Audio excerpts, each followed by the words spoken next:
Over 150 of you outside the VPub doors waiting. There must be something special happening tonight.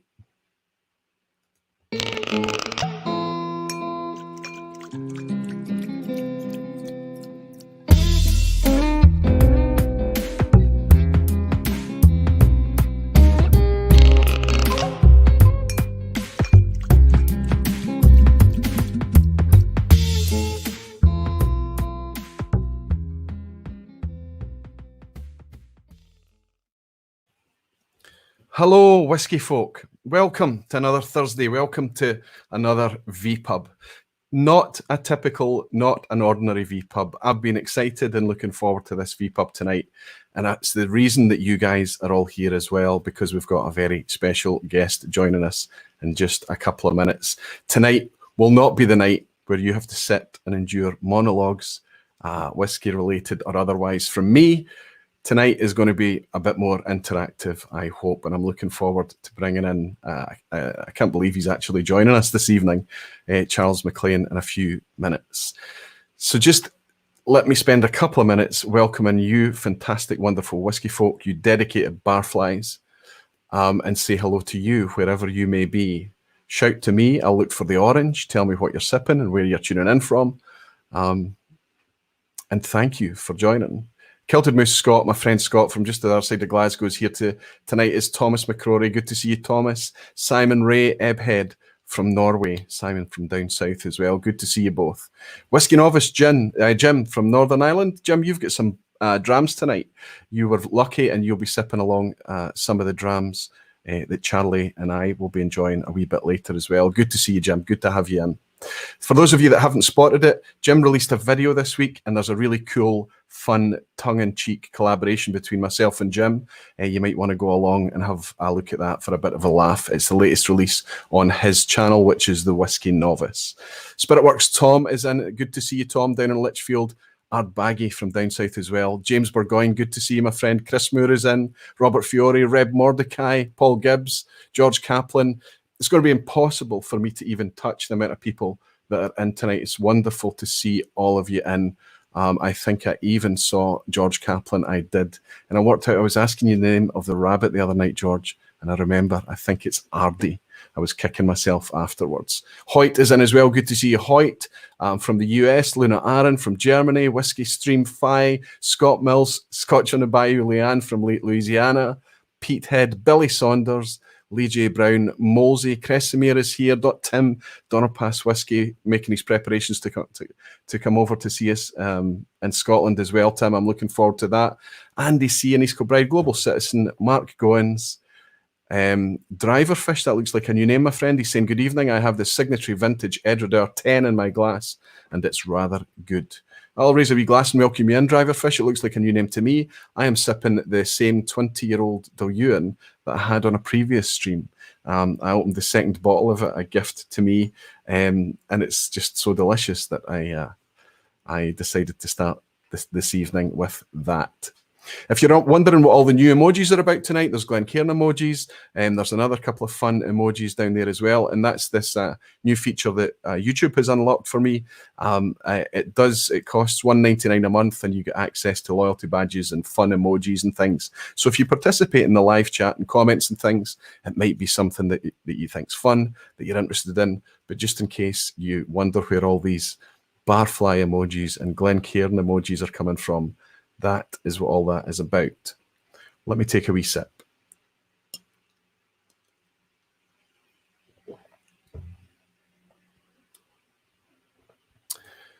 So many windows tonight. Wonderful to welcome you all. So, like I say, all the content tonight is all about our guest. And it's kind of like, I was almost tempted to start by saying he doesn't need much of an introduction. But me saying that means that he deserves probably an introduction. So I'm going to give this a bit of a go. Charles McLean, we all know he's a writer, but he's published 17 books. I'll check this with him, but I believe my research tells me he's published to date 17 books on whiskey. Quite amazing. But a lot of things that I didn't know. He's trained in the sensory evaluation of potable spirits by the Scotch Whisky Research Institute. He's a judge, For the International Wines and Spirits Competition, the Times named him Scotland's leading whisky expert. He's an industry consultant to brands, to producers, and even auctioneers. In 1992, he was elected Keeper of the Quaich, and then in 2009, Master of the Quaich. He holds degrees in art history from St Andrews and law from Dundee. He's a writer to Her Majesty's Signet, a fellow of the Society of Antiquaries of Scotland, a visiting lecturer to the Smithsonian Institution in Washington, an honorary fellow of Massey College, University of Toronto, Champlain College, University of Trent, a councillor of the Clan Maclean, and a member of the Society of Authors. As well as all of that, he's appearing across TV, movie, and various social media channels. When you list all of that, you wonder how he's actually got any time in his calendar to hang out with us in a VPub. But he's here, and I would like to welcome in Charles McLean. Charlie, how are you, my friend? Roy, are you embarrassed by your kind introduction? Welcome to you all, and I'm flattered that you're wanting to listen to us gabbering away. Yes, I wasn't sure how much of that I actually got right, but I think some of it is out of date. As a matter of fact, I need to delete some of the. I'm no longer a member of the Society of Authors, for example. But anyway, no problem. Well, you had to cut back on some things. Let's be honest. Yeah. I mean, I have had to significantly summarise the list because of your esteemed career. You've been a busy man in whiskey over the years, Charlie. But I want to ask something. The Keeper of the Quaich in 1992. What is that? How did that come about? Well, the Keepers was an invention by the Scotch whisky, some of the leading companies in the Scotch whisky industry. In 1988, I think, and it was modelled on. It was designed to really to recognise people who had made a considerable contribution to Scotch whisky around the world. I mean, about half the keepers are overseas. It's not just from the trade itself. And it was modelled on these old wine guilds in France. So we have ridiculous medals and tartan, and we have 2 annual dinners at Blair Castle. And you know, it's got solemnity but humour as well. It wouldn't work actually. It wouldn't work in. It's not like one of the English guilds, the ancient guilds, the wine, you know, the leather workers, the ancient London City guilds. It's more relaxed than that. But it exists to raise money for charity, and it exists to congratulate those who have contributed to the promotion of whiskey and of Scotland around the world, and as such, it's a very good organisation. Mm. And you were elected Master of the Quaich then. So does that mean that you then have a kind of a chair position? Well, you get a bigger medal. When I was elected a keeper, you had to have done at least 10 years good service. It's been somewhat reduced now, and then of course the becoming a keeper, you've got to have done at least 20 years after becoming a keeper. To become a master, you've got to have done. And that's simply nobody knows how masters are elected, but I was very honoured to be elected a keeper, a master. Yeah. So I can now put Master of the Quaich. Nobody knows what it means, but I can put Master of the Quaich under my name. Fantastic. Well, what I'm gonna do is I just had to ask that because I was curious. It's banded around Keeper of the Quaich, and we hear it quite a lot, but I wasn't fully appreciative of what it actually entailed, what it actually meant.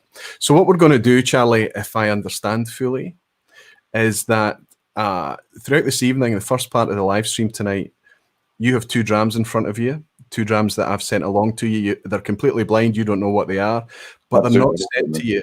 They're not in order for you to test them or score them. And it's certainly not there for you to be tested to try and guess what they are. The idea behind it is is that you can lead us through perhaps the tips, the tricks, the formulas, the processes that you go through when you approach a dram with your techniques of sensory evaluation. And that's the idea. And just to let everybody know, there are 10 sets of these drams have been sent out amongst the community. 4 sets were in a draw that through Patreon. Patrons entered into a draw. They submitted questions for Charlie that I'll share tonight. And I drew out 4 names. But then I drew another 4 names from that same lot, just because they didn't win drams, but they were very nice and gracious to the people that did. So the first 4 gracious comments that came in, they also earned themselves some drams as well, and I sent them out. Right. And I sent a couple extra out too. For example, Matt, who you hung out with last week. I think it was last week. Yes, you did a live show with Matt, or a pre-recorded show that he put out on Ear Whiskey. That's right, yeah. And I sent a couple of drams across to Matt as well. I thoroughly enjoyed spending that hour. It was a very, very fast hour. I loved listening to the 2 of you chatting. We had a good chat, yeah. So what's going to happen is that if this works well, as you kind of lead us through the sensory evaluation process, there's going to be a bunch of us out there with the same drams in front of us, which we thought might be a kind of fun idea. But I've got a bunch of questions from you. I had to pare back the questions. You can imagine how many questions I got when I asked people to submit what they would like to ask you. So we'll kind of just punctuate the stream throughout with occasional questions if you feel comfortable with that. Absolutely. Sounds okay? Love questions, I must say. Well, the first one is a fairly... it could be a crunchy one, but I like it. And it's from Vicky Thompson in Edinburgh. And she asked, do you think you would still enjoy today the first whiskey you ever enjoyed? Now, she's asked to both of us, and it's easy for me to answer that, but I was curious about you. Do you remember even what your first whiskey was, Charlie? I do. I was largely brought up on the Isle of Arran, and certainly I learned to drink on the Isle of Arran. Down at the south end in Kildonan, and the pouring whiskey there was Dewar's, and I have to say that at the age of say 16, 17, starting to drink in a bar, it was difficult, and the good old boys as anywhere in Scotland, they would tend to start drinking beer. And then they would switch, and obviously, if you were going to stand with the boys in the bar, you had to buy your round. And at some unknown moment, they would switch to halves, half and half, or they would have beer left in the glass, and suddenly a round of whiskies would come in. And you would if whether you didn't like whiskey or whatever it was, you had to drink your dram to be a man at the bar, Yes, wow, bullied into it. So I think my first introduction was probably Dewar's. In these days, we're talking late 60s, and in these days malt whiskey was very uncommon, and and so blended whiskey was where it was at. And I still love blended whiskey. I mean, when I reach for a dram at the end, as I invariably do at the end of the day, 6 o'clock to be precise. It's a blended Scotch that I want. Most of my work is with malt whiskey, but never underestimate the quality of blended Scotch. So it would be Dewar's. I think my first whiskey, which I didn't really like terribly much. I mean, initially, but it's once you've acquired a taste, you see and again, I would never judge people for, I meet people all the time. Oh, I don't like whiskey. Oh, many people in Scotland, of course, got scunnered for whiskey, drinking it too young, usually at New Year, and it made them ill, and they've never been able to taste it again. The smell of it turns them off, and it's a very common thing. But the sort of thing about whiskey is that once and I'm sure that your audience this evening will be they've been turned on, and once the taste is acquired, it's very easy to become passionate about it. And that's right, and it's easy to go back to those blends that you found difficult and start to understand a different way to enjoy them. Yeah, yeah. But I'll tell you a story. Some years ago, I was invited to go fishing down on the Tweed, the River Tweed, fishing for salmon, and I went up to a wee shop. We had to leave very early in the day and to get down there, and the only whiskey they had was in this wee grocer's shop was what in the trade is known as a secondary blend. In other words, it's completely unknown, and I can't even remember its name, to be honest. And I'd never heard of it before, but it was the only one they had. And so I took it down as a gift to the host. We had a good day's fishing. It was bitterly cold, I remember. It was in November. And there were 6 rods, and somebody had caught a fish, a nice fresh salmon.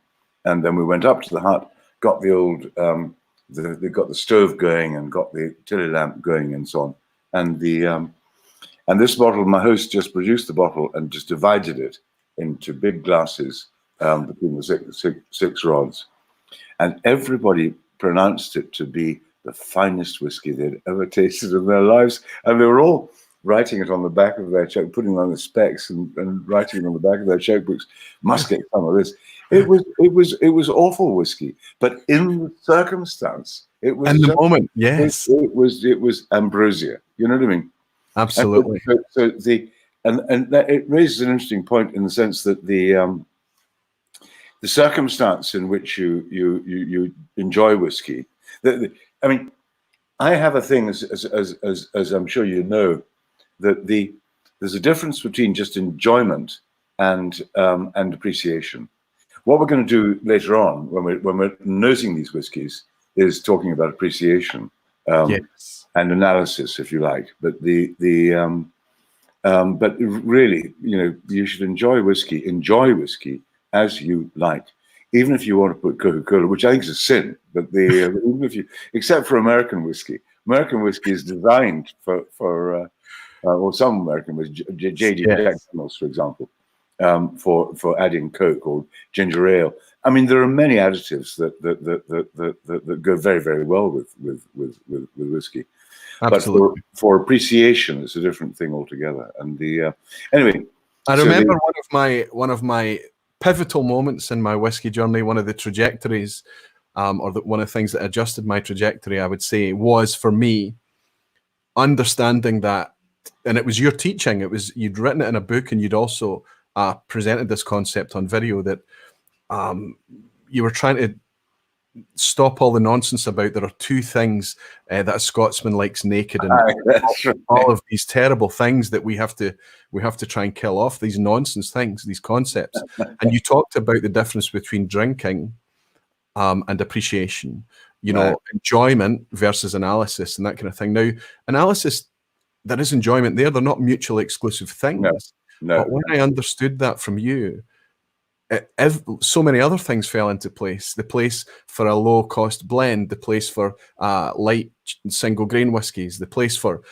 expensive malts, the place for cheaper malts and non-age statement malts and things. Everything started to make a lot more sense. Stuart of Whiskey Whims over in Falkirk, he said, here's a dram for the both of you. He's bought us a virtual dram challenge, and he said, if you ever bump into you at the bar at the Bon Accord, I'll buy you a real one. I'll raise a glass to you, Stuart, and say, Slanch Stuart over at Whiskey Whims. Slanch you, my friend. Thanks, Stuart. God bless you. But no, you're absolutely right. Enjoy it as you choose. But the thing about appreciation is, which we'll be talking about, is that it enhances enjoyment. Yes. Yeah, that's all I would say, really. Yeah, I mean, drinking is nice. If I think the way I look at it is, if the focus is on the social situation, the environment, the event, whatever it is, then you are just drinking, and you maybe enjoy a highball or just a few glasses of the same lower cost, cheaper malt, one that doesn't demand your attention. Yeah. But if you're in company or a situation where the whiskey is the focus, that's when the analysis and the appreciation, the sensory evaluation takes over. Yeah. And I mean that means, whiskey friends, and you're sitting down and you're having fun, and you're well, you're drinking, but you're drinking with, considering the whiskies that you're drinking. In an overall social situation, you're just drinking, And it's great fun. It's really great fun. Oh, yes, absolutely. And I think the quality of the whiskey is elevated in that environment as well, because the shared experience, a bit like your 6 rods that you were talking about with the salmon, that cheap blended whiskey. I mean, because you were all there in that moment and you were having a great time and great fun, the whiskey was elevated, and the whiskey elevated the situation. It's a magical thing. Yes. It's quite interesting. The some of my friends, some of your viewers, might think of their whiskey moments. What was your whiskey moment for Lagavulin, for example? My whiskey moment for Lagavulin, I can tell you, was sailing to the island of Rum on the wee ferry, and it was an absolute flat calm, and and we went out. We had 2 bottles of Lagavulin 16, and to get us across the relatively narrow passage, but there were whales blowing all over the place, and we were the only people on the boat and on the ferry, and so the skipper could negotiate and pursue. So we went off to see this whale, and then another one blew over here, and when we went off to see that one, and that's an abiding memory. And with Lagavulin in hand and the whales to entertain us, it sounds like a perfect environment to be enjoying something like Lagavulin. Absolutely right. And there are some parallels with the first time I spent 5 years enjoying whiskey and not really enjoying peated whiskey, but my brother and I bought a small 20cl bottle of Lagavulin 16, and we went fishing up just on the west coast of Scotland. It was Loch Fyne, actually. Yeah. And we rented this little motorboat, and we went out, and we were catching mackerel, and it was so easy to catch mackerel that basically the joke was you just held the bucket over the side and the fish jumped in. Yeah, we were out there for 2 hours. We had to take the boat back. We were out there for 2 hours, and we hadn't caught a single thing. And we decided that we were just going to pay the late fees on the boat and stay out longer because we didn't want the shame of going back with nothing. And eventually my brother got a bite on the end of his rod, and it was down deep. It was down really deep, and the rod was bent over. It was bent over, and he was fighting and fighting. He was at the side, he was at the back, he was at the other side of the boat, and this was going on for like 15 minutes. And eventually he got up to the surface and he pulled the anchor of our boat. So we just gave up and we sat back, and I've never, that moment, that from the first dram of that Lagavulin 16 to the last dram, again, it was one of those epiphanies for me. My brother and I both, it was just every single sip was magical. And it's that event, that bottle, and I've talked about it often on the channel, that moment, I'm not overstating it when I say it changed my life. It actually did. Oh, yeah. Mackerel, tricky little buggers that if you're either on them or you're not. Well, we got 2. We got 1 each. We did get 1 each. Well, that's pretty good. They were very, very small, but we took them home and we meticulously cleaned them and cooked them and ate them because the amount of effort that had gone in, it just had to happen. So, yeah, funny story. So are you feeling like you want to lead us, Charlie? I'm just going to read out who's drinking along with us tonight. The 4 people that were on were Billy Saunders down south, Willie Dollier up in Helensburgh, Bud Jenkins in the US. He's actually taking receipt of his samples. They managed to get there in time. I'm really excited for you, Bud. Whiskey Novice over in Ireland. Then we've got in Belgium, we've got Menno's Malty Mission. I think he's in here tonight as. We've got Paul Gibbs down south. We've got Alistair Gray up north, and we've got Malcolm Douglas also down south, as well as Matt from Your Whiskey over in Denmark. So we've got, including me, Charlie, we have 10 folks sipping along with you tonight. If I've understood the instruction well, I had to pour these in advance, and they've been sitting in front of me for a little while now. Well, that's quite interesting. Let's start with that. I've just poured mine now. I haven't tasted them previously. Some blenders would pour about 20 or 40 or even an hour ahead of nosing, usually with a lid to concentrate the aroma. But as I say, I've just poured them now because I usually, when I'm doing tastings, I work on the assumption that the consumer will pour and drink or pour, nose, drink. Yes, that's true. So I don't need to go into that. I mean, it is one of these things that I know it's best practice to pour in advance, and I know that it can deliver a lot more if you wait 15, 20 minutes or more, but not a lot of us have the time or the patience, and we just want to have our dram, right? Exactly. But if you're doing a proper analysis, you maybe should pour a little bit. Before, the first thing to know about analysis or appreciation is glassware. Am I on the screen? Yes. Yeah. You have to have a glass which will deliver the aroma to best advantage. And these are ideal. These are called spirits nosing glasses. I don't have the Glencairn. You have the standard ISO Copita, don't you there? Yeah, yes. I've got a Copita. The Glencairn glass is standard throughout the whole world now, and you've got a Glencairn. Yes, I have. I mean, they kind of marry that shape you're talking about with a bit of durability, I think. Exactly. So they can put them in an industrial washing machine, and these are more fragile. Yeah. I was sort of brought up with these ones, so that's what I use. So that's the first thing. The technique. Oh God, I've got my. Yeah. People are commenting that we're wearing the same uniform tonight as well, Charlie. Well, there we are. Look where we are.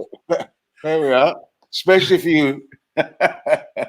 That's fantastic. That's fantastic. They're very smart. And okay, you can't even see it, but it's a really cool T-shirt. I mean, or polo shirt. I must say, I'm delighted with it. Thank you so much. When I was packing up your drams and I was putting them in that wee box, I decided, I was putting bubble wrap and things around them, and I thought, I know what would make it nice, soft packing material, and that's that in as well. And I just had to guess the size and things. I'm really glad you like it too. Fantastic. Patrick Shatka has said, bucket list. Make Charles narrate my life. Can we please make this happen, Roy? Cheers to both of you. Thanks for making this evening happen. So I think Patrick is making a note there of your fabulously easy to listen to voice. Oh, how kind of you, Patrick. That's really kind. Yeah. Let's get on with the tasting. Yes. So as you mentioned, Roy, I was trained by what was then the what they call it, Pentlands Research, now the Scotch Whisky Research Institute, in 1992, and so in the sensory evaluation of potable spirits. So the first thing you do is there are 3 stages. It's very simple: appearance, aroma, taste. Okay. Yes. And then the appearance combines looking at the color. Well, I'm going the wrong way. Color, and then if you give the bottle a shake, any bottle, you look at the beading. This is called the beading test. Now this has got no beading, so we don't know the strength of this sample, but I can safely assume that it's under 50% alcohol. Yes.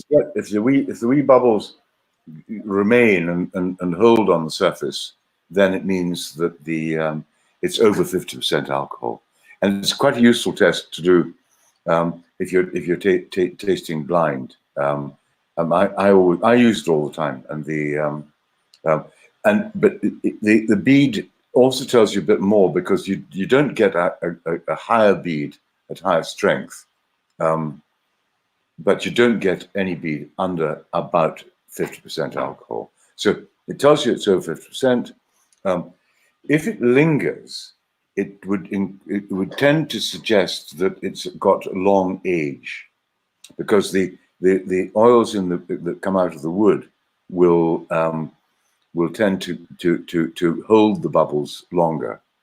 And so the old boys in the old days, before that, when they didn't have a hydrometer or something around, they would give the bottle a shake, and they would judge the strength and the age by appearance. We're still on appearance, yeah. Yes. And I find it a very useful test. Not many people use it, but I find it useful. Now, we're looking at a very pale gold color. This implies to me that it's come from an American oak cask, because if it was darker, it would be a European oak cask. European oak is more tannic, and it's also, the grain is looser, and so the tannins come out of the wood, obviously, and so you tend to get a darker color.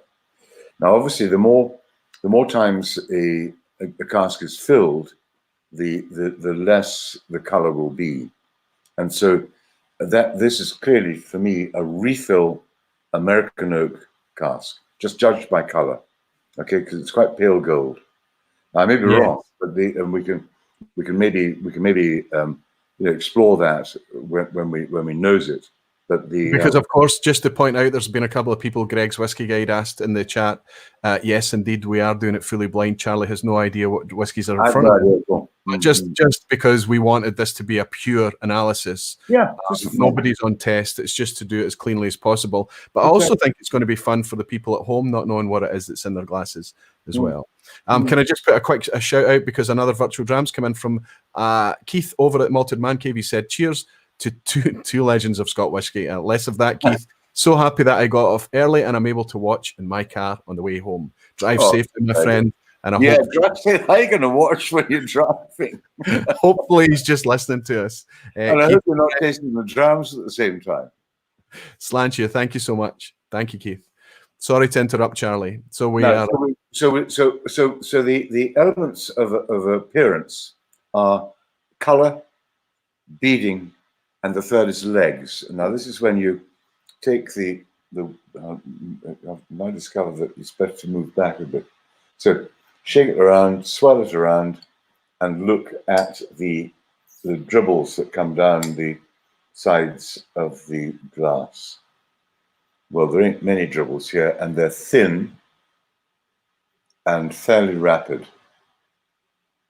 This is all to do with viscosity. Yes. And if the legs, the dribbles, are thick and slow, this indicates texture in the mouth, and and would tend to indicate age. So based on, these are skinny, they're skinny, they're fairly copious, but they're skinny, very skinny. So I'm thinking this is a young whiskey. I'm thinking that it's been, we don't yet know. Presumably it's a single malt, but we don't yet know that.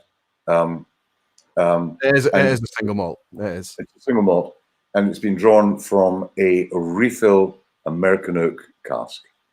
Okay. Fantastic. So now we swirl it away, maybe warm it a little bit in the hands. That always helps to bring up the aroma. The assessment of whiskey, many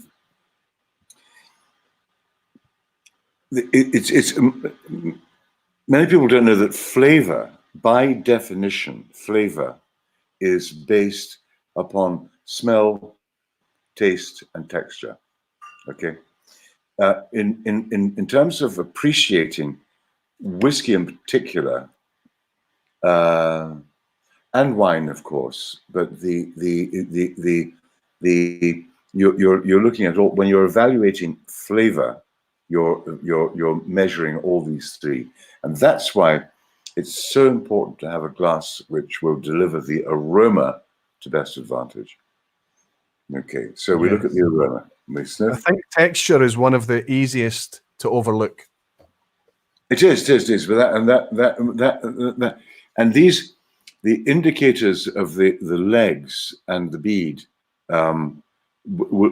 suggest what the texture might be. You're suggesting if it's got a good bead and good legs, you're suggesting a thick mouthfeel. But we'll come to that in a second.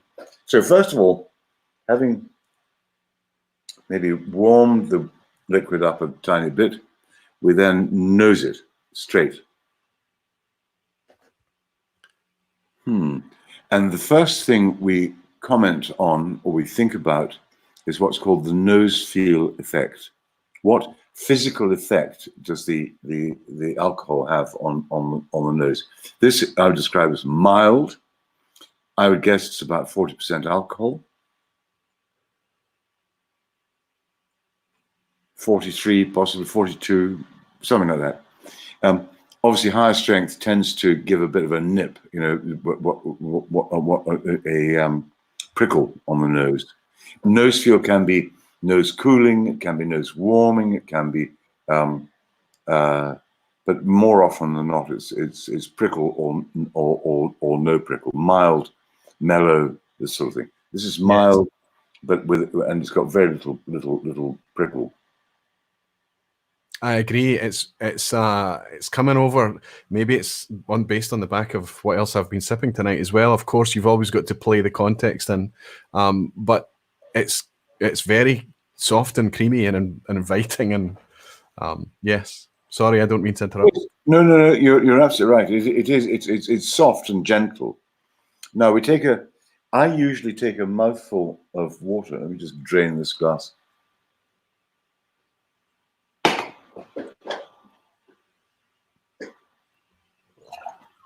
When I'm tasting straight, I like to just have a mouthful of water first and to coat my palate with water. Nice. Especially, and this is especially useful for high strength whiskies, which this isn't. So would you be at this point? Would you be trying to take any kind of tasting notes or trying to discern any aromas or anything?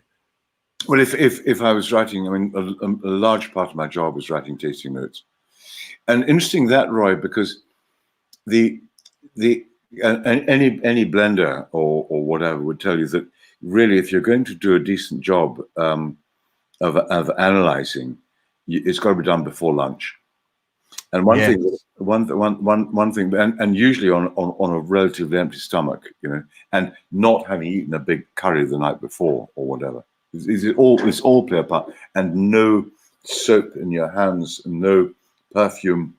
These all make a big difference. Just raise a glass to Alan McLaughlin and Southern Calif or SoCal Dram team. Both I've just chimed in with a virtual dram. Thank you both, guys. Welcome. But I fully agree with you, Charlie, and I think that's something. Of course, most of us have to drink late in the evening. We've actually broke 300 participants tonight. You guys are all awesome. Thank you so much for joining, Charlie and myself tonight. You're wonderful. And Jason Coates has also brought a virtual dram as well, saying sipping an SMWS Dalmore, selected by your esteemed guest. Wow, very much enjoying the show. Cheers to the both of you. Cheers, Jason, and cheers. Cheers. Thank you very much, John McLaughlin. Sorry, Alan McLaughlin and the SoCal Dram Tram. Sláinte, boys. Sláinte. So where were we? Oh, yeah, we're at the aroma now. So then you sniff straight, and the first thing you comment on is the nose feel effect. We've got mouth feel effect, now nose feel effect. Is it very prickly? Is it to use a wine term? Is it closed? And now this isn't closed. But it's not terribly aromatic. Yes. And then you think, well, the way I use perfumers terms in I think of top notes, mid notes, and base notes. And so the top notes, what are the first impressions on the nose? What does it remind you of? Is it cereal-like? Is it fruity? Is it floral? Is it peaty? Is it woody? Basic sort of categories.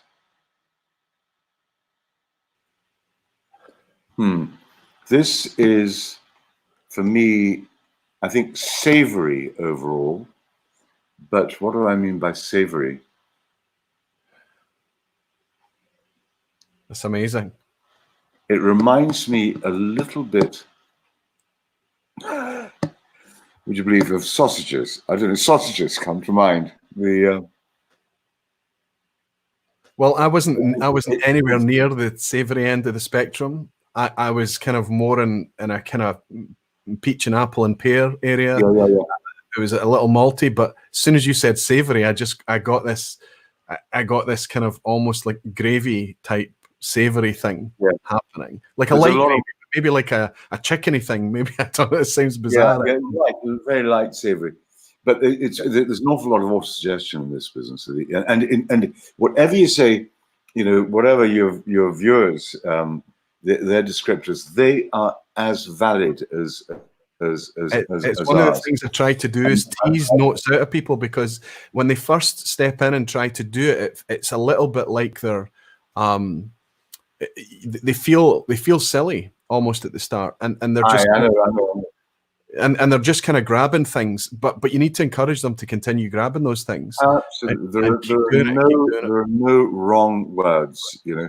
And the interesting thing is that in some cases the ruder you can be, especially with Islay whiskies, you talk about sort of deer gralach, the guts of a deer, or you Yes. talk about, dead seagulls on the beach, or whatever, And, Wow. and the consumers, the people who love that kind of whiskey, go for it.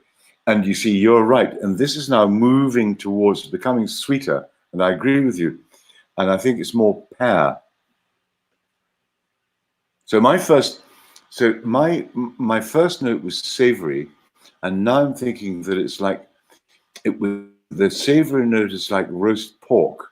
And then beneath that is like, well, dare I say it, apple sauce with some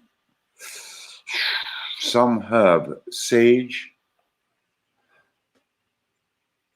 Yeah, there's a definite green note. There's a definite green thing here. Yeah. That's just kind of my generic bucket for kind of talking all things herbal or. Yeah. Greens. It's an accepted term actually for as a descriptor. Let me get quite brave here and go one further and say it's almost like a rosemary thing. Ooh, I don't think it's as fragrant as rosemary. And the sage is dried, it's not fresh sage. Yeah.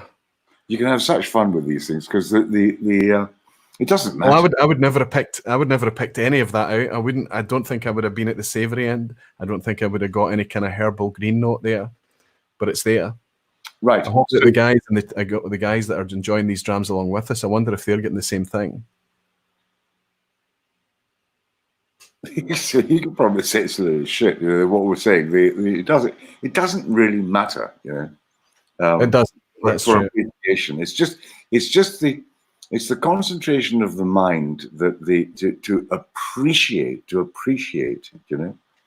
Okay, let's have a sip. Straight. Sláinte. Sláinte.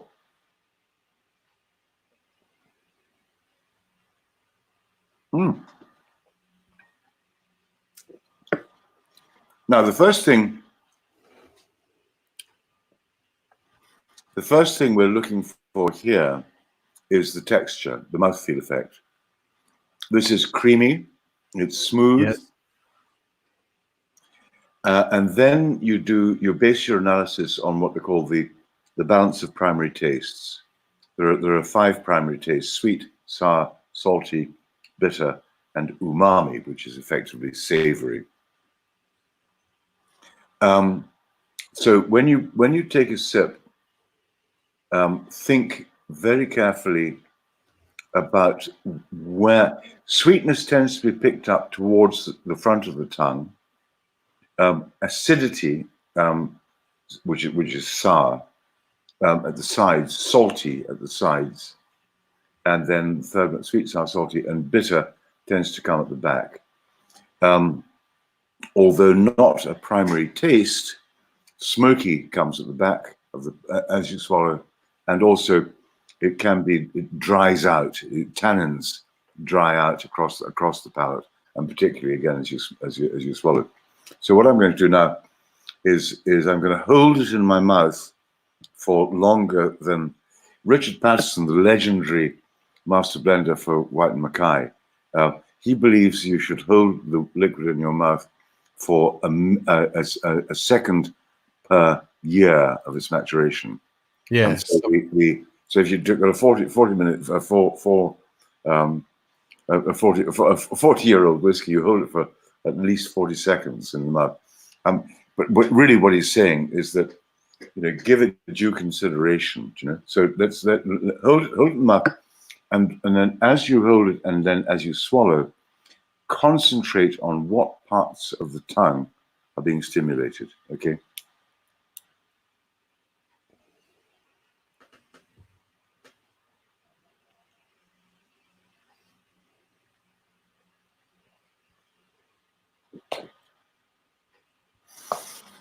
The sweetness is there. The savory note is also there, which is all over the place. There's a bit of spice at the as you swallow. The finish is quite short, and I think it's dry as well, but it's not tannins. It is quite mouth drying. You're right. You're absolutely right. Absolutely right. Dry overall. This strikes me as being like a lowland whiskey. It's quite short in the finish. It is, yeah. I think it's quite young, and it behaves to me like a lowland whiskey, which they're typically quite short. It's not sweet enough for me to think of it as a Speyside whiskey. Certainly not. There's no smoke there. Well, I can share what this is. Right. Oh God. Right. Or would you prefer that we do the reveal a bit later? No, no. Good. Let's do it now. Because I think the next one, what we can do is we can just go through the process in the exact same way. We can be a bit more brief about it because we understand why we're doing each of the things. Of course. And I think the next one we want to dwell a little bit more and assess a bit more. This was something light and creamy. I specifically love this because of its creaminess, and it was originally a dram that was sent to me by Tom from Spirit Works of Lichfield. But I tried this a couple of times at the Glasgow Whisky Festival last year. I've tried it since, and I ended up buying it because I enjoyed it quite a bit. You're not far off on the ABV. It's 47.5 on the ABV, which is quite interesting because it does play soft. And I'd never consciously registered that before, but it does play soft and creamy. But this is in a distillery, made in a distillery that's owned by Diageo. It's one of their factory distilleries that's not really branded. And I understand that what Diageo tried to do is almost use it like a little bit of a backup for Clynelish. So they try and cultivate a bit of a waxy creaminess in the whiskey. But you're absolutely right. The vast majority of it is aged in refill bourbon, of course. But this is a Diluin. This is a Diluin from a boutique whiskey company, and it's 15 years old. That both those surprised me enormously. The Diluin is required to make a robust, meaty style of spirit. Well, we did get some meatiness, and I suppose we did. Yeah. You're right. Yeah. I think the cask is somewhat exhausted. I'm very surprised that it's that age. I thought it was much younger. Yes. But it's a pleasant. It's a kind of dare I say it, I don't want to be rude about the boutique whiskey company because they're a very good bunch. But slightly nondescript example of Diluin. It's certainly. I think it doesn't play very well as an example of Diluin. No, but I think where I am in whiskey just now and the things that I'm enjoying tend to be very spirit driven. I've kind of moved away from the big hooks and flavors that cask activity gave me when I was earlier in my journey, and I'm drawn more to maybe distillate forward. That's very interesting. Yes. Can I just pick up on that, Roy? Yes. The flavor of mature whiskey is based on two key components. What the industry talks about: distillery character and mature character. Now, some companies make a virtue of the mature character, and some would say that 85% of the flavor of the mature product comes from the cask. Frankly, that is not a very good boast, in my view. Yes, because the old whiskies, which are bound to be more influenced by wood, they tend to grow together so that it's extremely difficult to tell which distillery they've come from. Now, they might be magnificent drams. They might be and often are. But retaining the distillery character, I think, is desirable. And certainly from a blender's perspective, it's hugely desirable.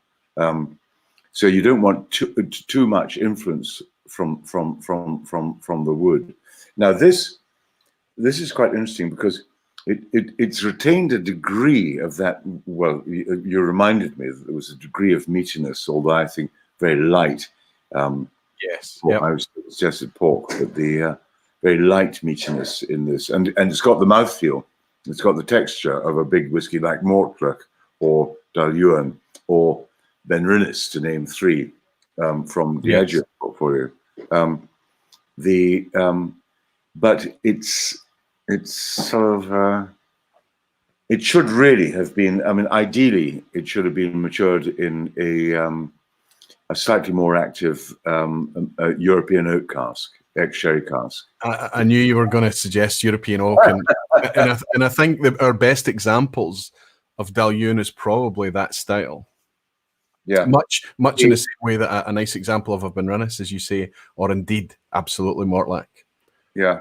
They benefit from they're big enough as spirits to take so-called cherrywood maturation. I mean, the European oak maturation, and so that was, I mean, dare I say it, a bit disappointing.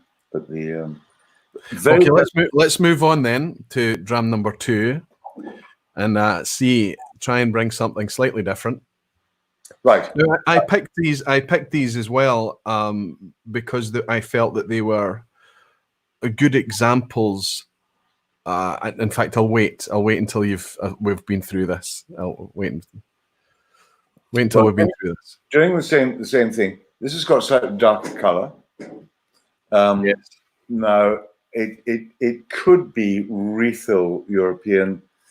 It could be first fill American oak. And I can't really see in this light, but we give it a wee shake. Oh, now look at this. You see, it's foaming up much better. Oh, this is good beading. This is good beading. This is good beading. This is verging on exceptional beading. Very good sign in my book. I just want to raise a glass quickly to Peter Eichand in Australia and say, Sláinte, thank you for the virtual dram. I don't want to interrupt Charlie though, because he's intrigued. You're intrigued, aren't you? Oh, Peter, thanks very much indeed. I hope you've got a dram in front of you. Right. So I've poured half of that. So we've got a deeper color. We don't know the wood. As I say, it could be American oak, it could be European oak, but it's certainly higher strength, and I would guess around about 50% alcohol. We give it a wee swirl, warm it maybe slightly in the hands. A couple of guys in the chat were asking how you feel about swirling. Could you just give us how aggressively would you swirl in your glass? Oh, it doesn't matter, quite frankly. And some. I mean, a lot of wine buffs, they don't like to swirl at all, and I haven't come across any whiskey people who like to just sort of just nose straight without swirling. Again, Richard Patterson swirls vigorously, and I tend to swirl fairly vigorously. Frankly, it doesn't matter. I mean, you want to try and loosen up the warming is more important. You're trying to loosen up the aroma, the aroma, the congeners, the volatile elements in it. Okay, so we don't know what the wood is, but we can guess when we nose. Oh, lovely! This is a much older whiskey. I had a feeling you would enjoy this. Oh, lovely. Now, I think from the nose, the immediate nose, that it's American oak. It's high-ish strength. I mean, I'm going to say about 50% alcohol. It's got no prickle. It's a very mild, mellow, rounded nose. But then and why I say American oak is that the older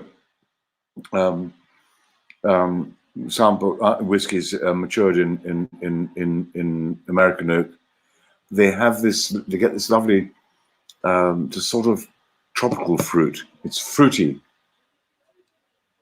There is a very nice fruit to this. Oh, it's gorgeous. Absolutely gorgeous.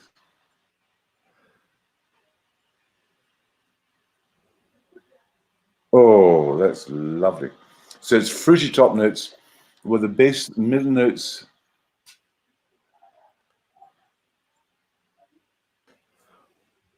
Maybe a slight touch of like vanilla ice cream. Yes. And that's again yes. a sign of the American oak.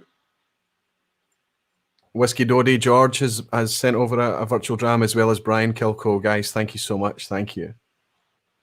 But I straight away, in the vanilla ice cream, I would go one further and I'd say it's almost like a cream soda, like a vanilla cream soda. Ah, interesting. Yeah.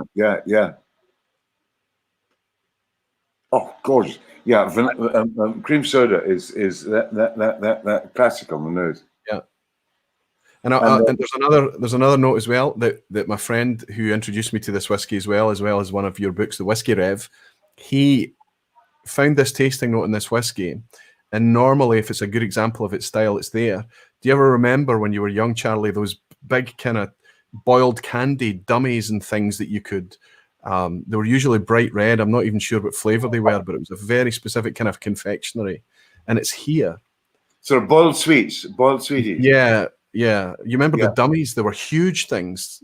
In America, they would call them comforters for babies, right? But they were candy dummies, sweet dummies. Are they a bit like our jelly babies? No, they were boiled hard. You're spot on when you say boiled confectionery, boiled sweets. Yeah, but yeah, no, you're right, and it's kind of artificial fruits. Yes, artificial fruit. Now let's see if we can nail that. Like a barley sugars. Barley sugar, but is it barley sugar or is it more fruity than that? It's definitely I mean, it's mouth-watering. It's very appealing whiskey to nose. It's there. Okay, now let's have a taste. Cheers.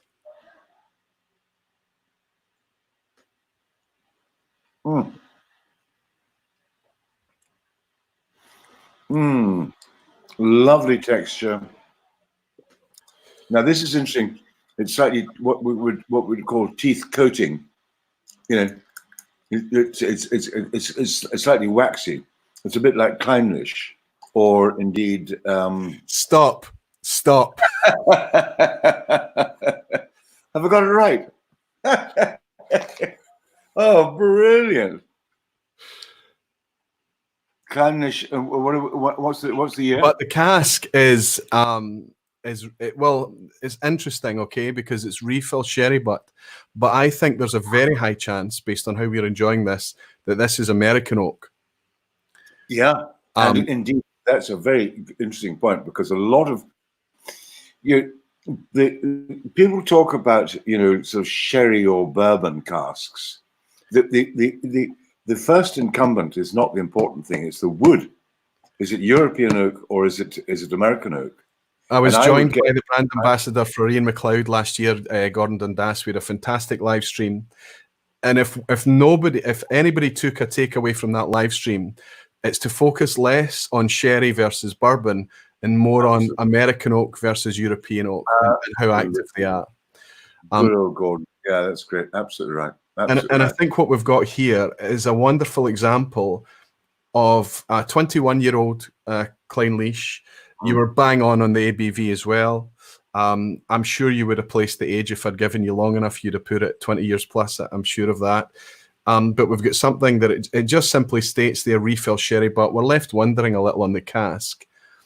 But I think, and in the enjoyment, we can probably be sure that fruit, that creaminess, that vanilla cream soda note, there's a good chance this has been an American oak cask. But what a dream of a whiskey! I think so, because it's got none of those dried fruits and indeed the dread sulfury notes that you are often associated with European oak, the so-called sherry casks.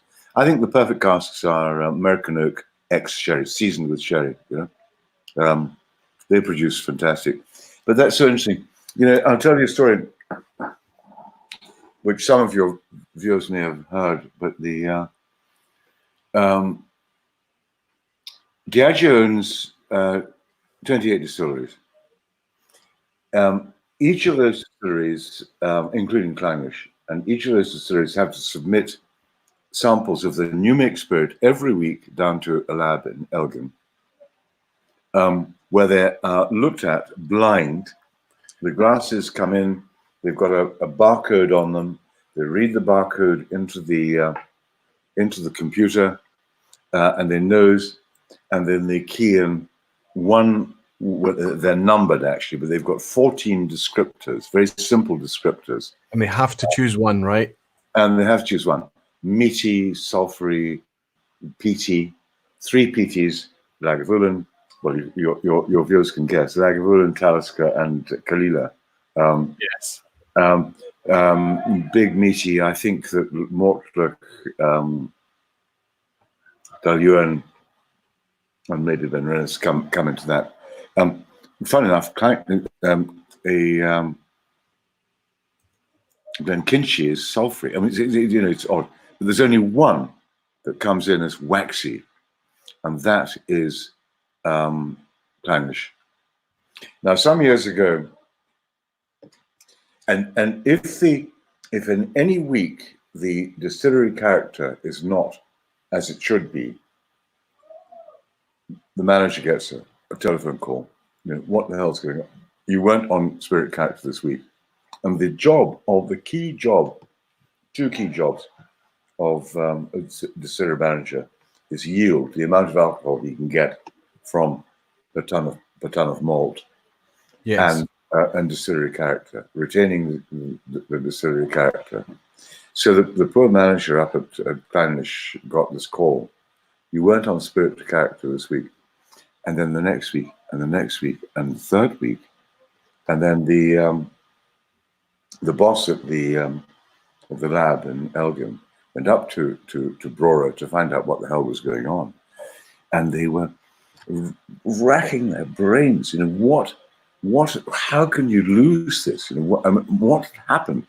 They looked at all the records, the everything you can imagine, and they could find nothing. There's no change in the barley variety or the distilling regime or whatever, fermentation times. And then Douglas Murray, the boss guy, he says, look in your private diary, what was happening at the distillery during the week that you lost character? And he looked and he said, well, we replaced a receiver tank and we cleaned the pipes to the receivers, and they discovered that that there's some slimy gunk that builds up in the pipe, particularly in the pipework, and in the receivers, which and that gives the precious character to Clynelish. Yeah, I just love it. Because, well, interestingly, there's a few knowledgeable guys in the chat that know that story and they've heard you recall it. One of the questions that came in that I felt was super interesting, and the other distilleries that are kind of associated with occasionally having a waxy character, Dalyuen being one of them, but obviously Deanston in the Southern Highlands as well, up in Doon, they have this waxy character as well. And the question that they've posed, that was Doc McAllen Fine and Rare, was he asked the question, is there a chance that the waxy character at Deanston is from a similar condition, or would you think that maybe it's something else? I would guess so. The other one, the one that I think is outstandingly waxy, as in Clynelish, is Aberfeldy, but Aberfeldy 21 in particular. Ah, yes. Gorgeous whiskey, and that's got that lovely teeth coating waxiness. In my view, I think you find this waxy characteristic in whiskies made, I mean, whatever age they're bottled at, but that made in the 60s and 70s. And I think it comes down to lack of cleaning, you know. And if I were building a distillery today, I wouldn't clean it quite so much, you know. Right. I mean, it's 40% plus. It's distilled spirit. We can relax about the cleaning a bit. Yeah, It makes fantastic product. But I mean, nowadays at Clynelish, for example, of course they have their season, their cleaning season, but they take out this slimy stuff and put it in pails and bung it back in before they resume production. But I think it potentially. I've tasted Glen Grant's with this lovely waxy characteristic, old Glen Grant's, and that's interesting. And so that's my. I have no idea, but I mean that my thought is that it's to do with, you know, not over cleaning. Well, I know that it's a constant battle for Clynelish. Whatever they do in terms of expansion, upgrade, maintenance, battling to keep that waxiness, because it's present in the new make and it's present in the mature spirit. Absolutely right. It's present. It's in the new make. Yeah. It's fantastic. Right through to aged whiskey. Charlie, I'm super impressed because you just called it straight out. As soon as you hit the word waxy, I thought he's going to nail it, and you said it 2 minutes into a Clynelish. Fantastic. I'm going to ask you another question here, if you don't mind. I'm going to ask a question from the US, from Hoyt. And this is actually two questions. It's Menno over in Belgium asked a very similar thing as well, asking about across the whiskey industry, touching on some of the themes that you've just been mentioning, the basic nature of single malt whiskey changing in recent decades. Where do you think it's going to go in the near future? And Menno also asked, where do you see it going in the next 15 years, not in terms of just style, but in terms of, we're in a malt boom right now. How long can that continue? And will the nature of all of these dynamics change the whiskey that we're enjoying right now? Because as Hoyt pointed out, it's clearly changed over the recent decades. It has changed. Whether it's for the better or for the worse is debatable, of course. But well, let's start with the change in the previous decades. I'm a member of a very small group of people. We call ourselves Now and Then. And we meet maybe 2 times a year.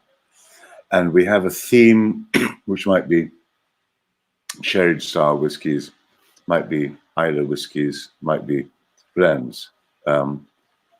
And we put together bottles of now with the same whiskies made today, and then would be in the 70s, let's say, or even in the 80s. So if we've got a theme, you know, so we've got a Bowmore 10 from, you know, 1970s, Bowmore 10 from today, again a Laphroaig 10, etc.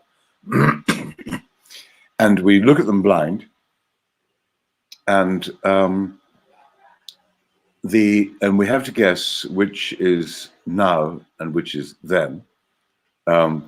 We mark them out of 10 purely privately, and we write our tasting notes. So we get them blind. Somebody goes out and sort of pours and so on. And then we discuss, and then we reveal our scores. And, you know, we've never been wrong about now and then. And it's sad to report that the then always has scored higher. So what has happened? What the industry goes into huge, if they're, if they're developing, and unless the accountants get involved too closely, it's crucial to retain the spirit character and indeed the mature character of their product.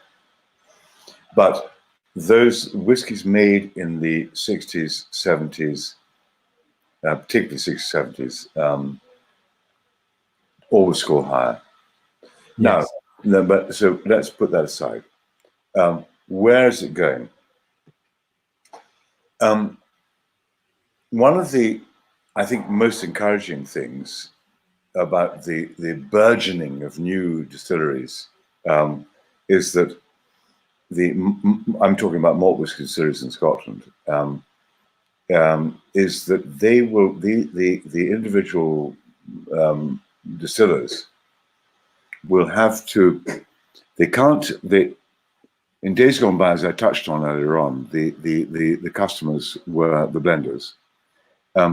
This is no longer the case for these new and particularly the smaller distilleries. And there's some very big distilleries have been opened, but the smaller ones will rely upon selling their product as single malt whiskey. Now, how to make it? So they want to make it as good as they possibly can.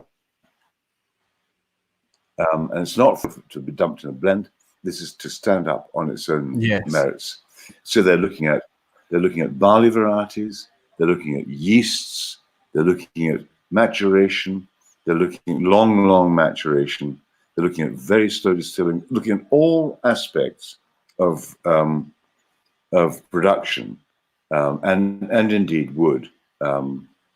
To create products which will they're fighting. They're going to be fighting very hard in the marketplace in 5-10 years time, you know. Yeah. And so they're exploring all kinds of things which have been rather ditched by the extremely commercial blend-driven Scotch whisky industry, and so I think there's great hope out there for finding some very interesting malt whiskies. The only problem is that they're going to be fighting very hard in the marketplace. Yeah, they are. I mean, the only kind of thing that I often talk about there is that you're absolutely right that what we've been used to is just a little bit of malt that's been set aside for us to enjoy as malt drinkers, perhaps from distillers that are making for blends. That's absolutely been the case for years. And what is changing now is that people are setting up on a much smaller scale. To put a branded product out there to sell it as a single malt. There's no intention of cask trading. There's no intention of that's right. Absolutely right. That's crucial. And there's no intention. There's no intention of ever having to sell it in bulk at an efficient production level in order to sell it for blends. So, but if you take all of those distilleries, of which there are now dozens, even just in Scotland, and if you add up all their capacity, all of them, and even if you throw in a bigger one like Inchdairney or something like that into the mix as well, we still don't even get to the scale of the expansion seen at Glenlivet and Glenfiddich in the last 2 or 3 years. So when you look at the scale of it, it's very, very small in terms of litres. But in terms of, as you quite rightly point out, in terms of the granular brands that are going to be out there all fighting against each other, the variation is going to be huge. And I just hope there's enough.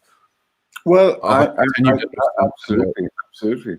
But I did a sort of back of the envelope calculation from the increase in capacity since 2004, right across the industry, I think I calculated there were 47 new distilleries opened, and as you say, big ones like Inchdairney. And then there's also the massive expansion of Macallan, Glenlivet, slightly lesser for Glenmorangie, Kalila. There's a huge expansion. And Glenfiddich as well. And Glenfiddich, of course. Yes, the whole new storehouse at Glenfiddich. My back of the envelope suggested that the capacity, the amount of spirit that could be produced by the Scotch whisky industry had increased by 60% since 2004. And these back of the envelopes were done, I think, about 2 or 3 years ago.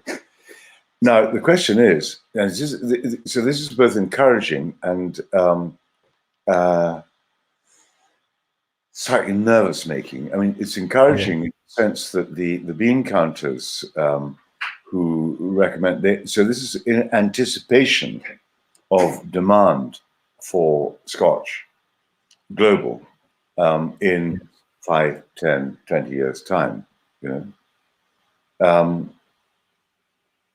Because they need the demand to stay at that level in order for them to continue charging the prices that they're charging just now, and for that margin to be available there as well. I mean, it's. I mean, leave that out of it. I mean, the prices are largely to do with it depends what you're talking about. I mean, when you're talking about standard blends or whether you're talking about very rare aged malts, you know, the prices of aged malts, which are by definition rare or rarer, Yes.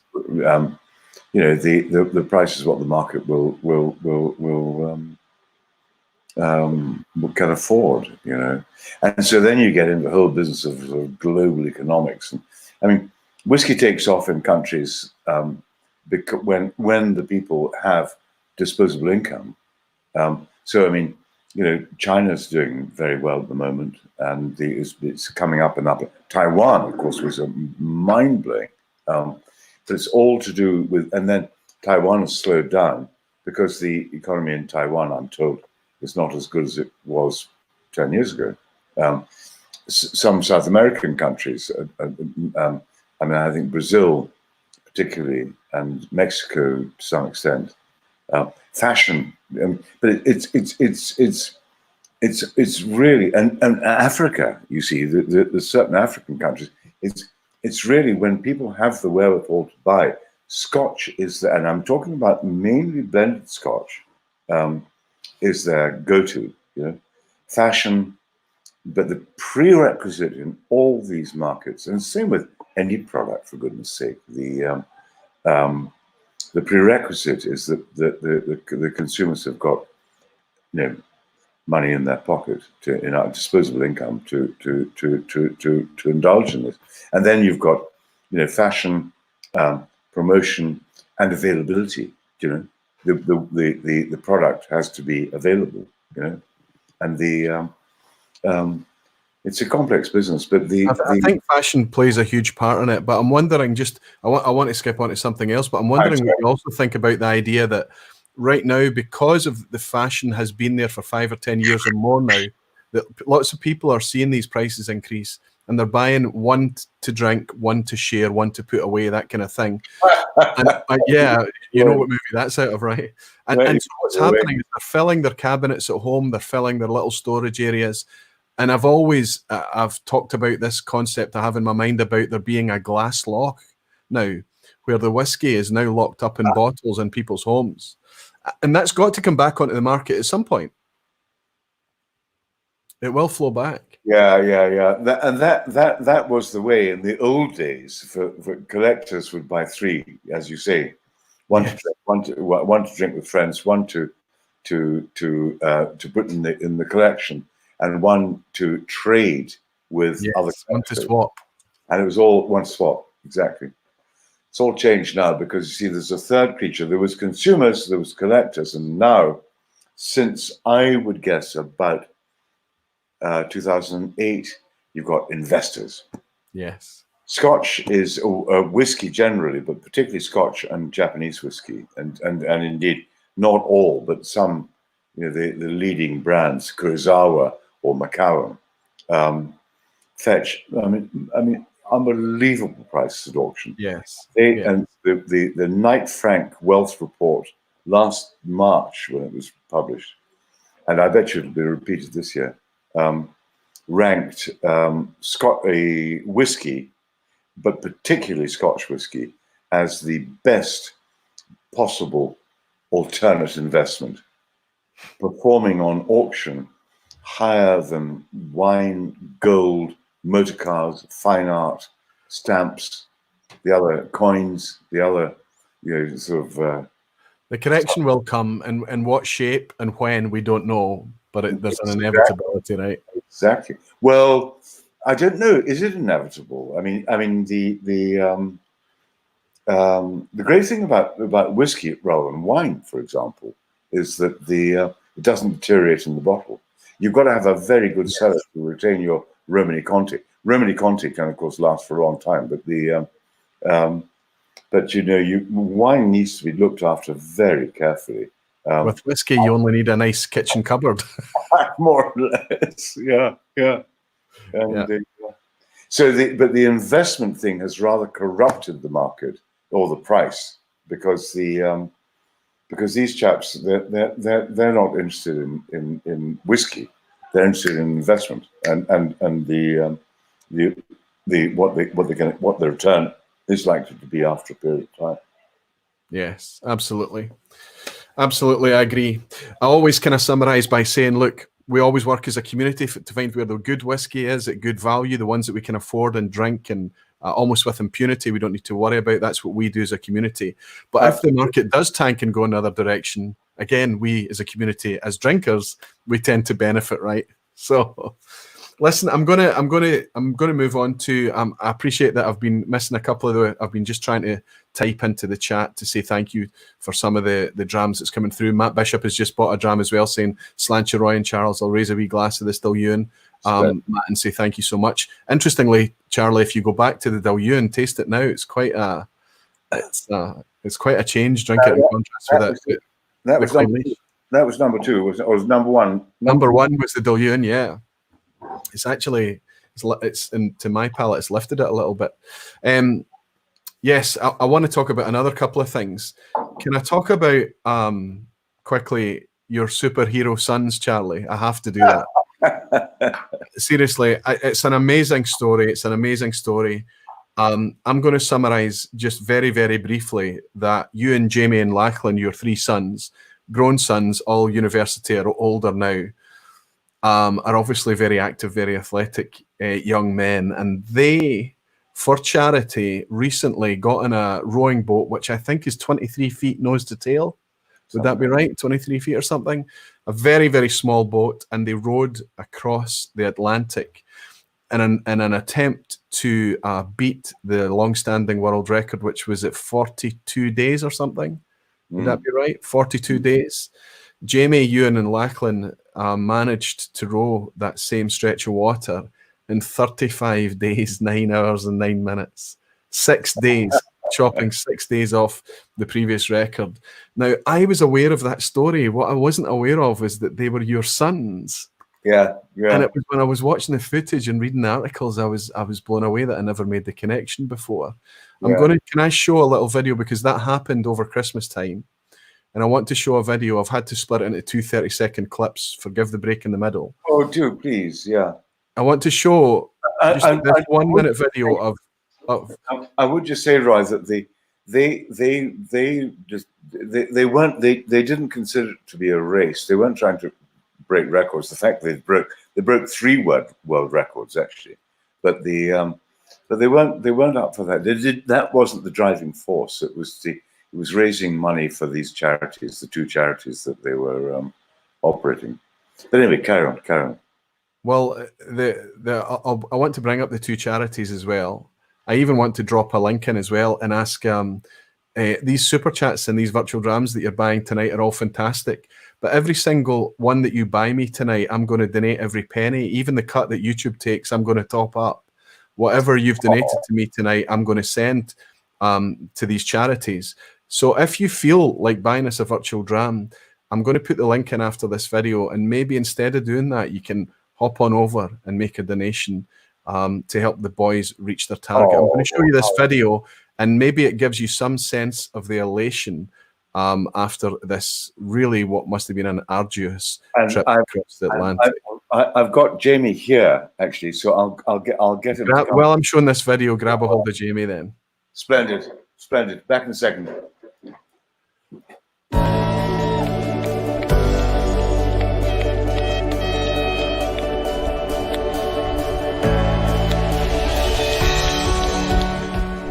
been magical and also hellish. Totally unforgettable and also uncomparable to anything else, really. It's a pretty phenomenal experience. Breaking a world record feels bizarre. I think we're just as surprised as everyone else. We're fundraising for two charities, Children First and Feedback Madagascar. It's been an absolute delight fundraising for them.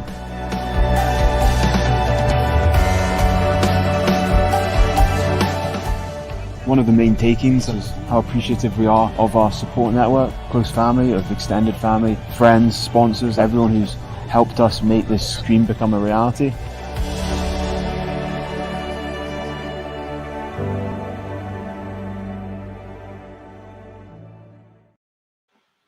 So there you go, Ewan, Lachlan and Jamie. What an amazing, amazing achievement. There's lots of activity on this. The link, I'll drop the link in the chat as well. If you go over to their website, which is broar.co.uk, BROAR, which is a combination of brothers and or, obviously. You'll be able to see on throughout their pages, there's a media section as well that has more video content. But what you'll be able to see through that is you'll be able to see the build up and everything as well. I'm going to bring the boys back in. You'll be able to see the build up to the journey as well, and also the two charities that they're raising money for. A local charity in Scotland, I think, called Children First, but also a Water for Madagascar charity. So there's a bit of a synergy there. Anytime there's been a fundraiser on the Aquavitae channel because of the Water of Life and the link there, it tends to be a water-based charity. So don't buy any more. Thank you so much, Billy, who's just bought a virtual dram. Instead of buying virtual drams tonight, which we appreciate, I'm going to give every penny that you give to me. But if you donate to the link I'm going to drop in now instead, I'll say thank you very much. But I will donate what I've made already from the virtual drams that's been bought into this link. And I would look forward to seeing anything that you guys would be willing to donate to Jamie, to Ewan, to Lachlan, and of course to Charlie as well, who's very much involved in the project, and help them towards their target. Jamie, I'm going to pull you back in. If you can hear me, I'm going to pull you back in just to say hello. Congratulations. Thank you very much. What an achievement. What an amazing achievement. I mean, when I saw that video, when I saw the kind of little 1 minute video that you've got on your media page there, the sense just in that 1 minute of this kind of, that was amazing. What a wonderful thing. But thank God it's over. It must have been tough. Yeah, I mean, it was. I mean, the kind of peaks and troughs throughout. Luckily, one of the main focuses for us was trying to enjoy it as much as possible. And so we had overall a positive experience. A lot of teams, sadly, that's not the case. And the kind of scale of the challenge becomes overwhelming early on in the crossing, and then the rest of the crossing is just pretty hellish. I mean, it's not to say there weren't times that it was extremely difficult, both physically and mentally, but overall it was, I mean, just phenomenal. I would love to see, I mean, I don't know how much footage you were able to gather. I don't know if there's any way for us to have some kind of glimpse of some of the experiences that you went through, but it would be amazing to see. There must have been some pretty dark, miserable and lonely times. And like you say, kind of up and down. I can imagine there'd been some amazing times as well. Yeah, no, definitely. We tried to document it as much as possible. It's difficult to sort of to try and capture what it's like being out there, kind of 1,500 miles from any land. You've been rowing for about 25 days. We would get approximately 4 hours of sleep every 24 hours, and then the rest of the time we would run a 2 hours on, 1 hour off shift pattern. So two of us always on the oars. There was three of us in the boat, three brothers. And so, yeah, it's difficult. It's difficult to try and describe, or even more difficult to capture on a camera and try and do it justice. When you're working that hard, yeah, it's tough. And you have these 40-foot swells that are just, I mean, when you're in a tiny, I mean, 28 feet is not much in comparison to a 40-foot wave. and kind of 50 knot winds behind you. It's just, I mean, it's kind of impossible to sort of convey to people. Wow. But I mean, that with that comes can be pretty hellish, in particular the night shifts when it's pitch black and you're on your own on the oars because the other two are trying to get a bit of sleep. And that, I mean, those moments, waking up in the cabins, you're uncomfortable. It's red light to preserve your night vision. Maybe there's technical issues. The autopilot's maxed out in the wrong direction. You've been caught by a wave and you get hit side on. And it's, I mean, those moments I definitely don't miss. Wow. But then other times, like I mean, surfing these huge waves, if you catch them right, if you catch them just as they're breaking at the top of the wave, because the boat is very flat bottomed almost, you end up kind of surfing for hundreds of meters and picking up sort of 12, 15 knots of speed. Wow. And down these waves, and then you tap, tap, tap, and then you hit up another swell, and then you surf down the next one. It's an incredible feeling. There must have been times, surely, that they would have been as calm as a mill pond, where it's really peaceful and tranquil, no? Yeah, we were lucky, and we saw. I mean, overall, the weather was thankfully in our favor. So the waves and the wind were sort of edging us towards Antigua. There were times, in particular, between Christmas and New Year, the weather kind of turned. It went completely flat for a few days, which is, from a rowing point of view, is pretty hellish. And then, and so we just had to kind of slog through that. But then, also in those moments, you get an incredible sunset or sunrise, and we all took instruments with us. So we'd crack out the instruments. I took a set of bagpipes actually, and so we'd get the bagpipes out and we'd have a few tunes in the middle of the Atlantic when it was kind of still calm, and it was, I mean, unforgettable moments like that. Three brothers, three instruments. You had bagpipes. I believe somebody had a harmonica. Yeah, so I mean, so back home we played quite a lot of music together. Have done for a while, and so I would play when we're playing together. I'd play the Scottish small pipes. Ewan would play the guitar and he'd sing, and Lachlan would play the accordion. But obviously, weight is extremely important for a challenge like this. So Lachlan downscaled his accordion to a mouth harmonica. Ewan went from a guitar to a ukulele. Yes. And then I took like a whistle as well. But I mean, we knew that the arrival in Antigua was something that we could look forward to, and we wanted to ensure that we'd arrive in a bit of style. So we ended up taking a full set of Highland bagpipes as well, just to make it that extra special. Fantastic. Lots of guys are throwing in donations in here. I hope they're going across to the Virgin Money page as well to leave a donation. Gordon Dundas, who we know from Ian McLeod, fantastic Gordon. Whiskey Throttle over in Canada. Ebhead, which is Rolf over in Norway. Wow. I think I missed one earlier from Billy Saunders and Whiskey Dodie George on the East Coast as well. Thank you, guys. Thank you all so much for your donations. Incredible.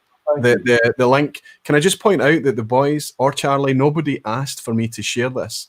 I was so inspired by what they had achieved and so inspired by what they had done and how they managed to weave whiskey into it as well. They had a whiskey pillage project where they got whiskey donations right across the industry and then gave it to Charlie in order for him to blend a product together that you can buy through Royal Mile Whiskies. And I think there's a link on your website, on the broar.co.uk website, Jamie, where anybody can get a hold of what the boys have done in terms of whiskey, because it'll be released eventually through Royal Mile Whiskies. So the plan for the whiskey, we're actually going to the packaging plant tomorrow, McLaren's Packaging, up in Fife, and then to work on the design for the packaging. The label design's nearly there. The whiskey's being married as we speak, sitting in a cask. And I think we're going to aim to bottle it in approximately a month's time. So if you keep your eyes peeled on Royal Mile website and also our website. You can register interest so that when it's released or when it's available, they contact you, and I've already registered my interest. So amazing. Anybody can do that. Tell me, just before you go, Jamie, tell me, what were the 3 records that you actually managed to break? I know that wasn't the intention, that wasn't why you did it, but it's quite amazing regardless. Tell us what the 3 records were. So the first one was the first 3 brothers to row any ocean. The second one was the youngest trio to ever row across the Atlantic.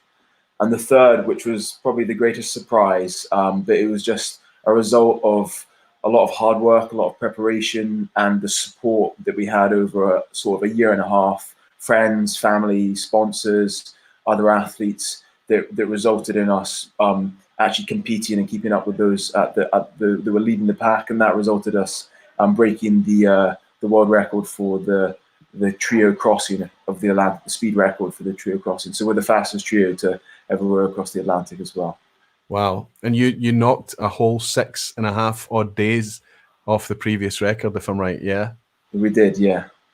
Amazing. I mean, we're just as surprised as everyone else, to be honest. It's amazing. That's why when I was talking to your dad about the three of you, I called you superheroes, and I genuinely think that's a nice way to put it. It's amazing, an achievement, and it's amazing just how much work and effort you've put into for the two charities involved.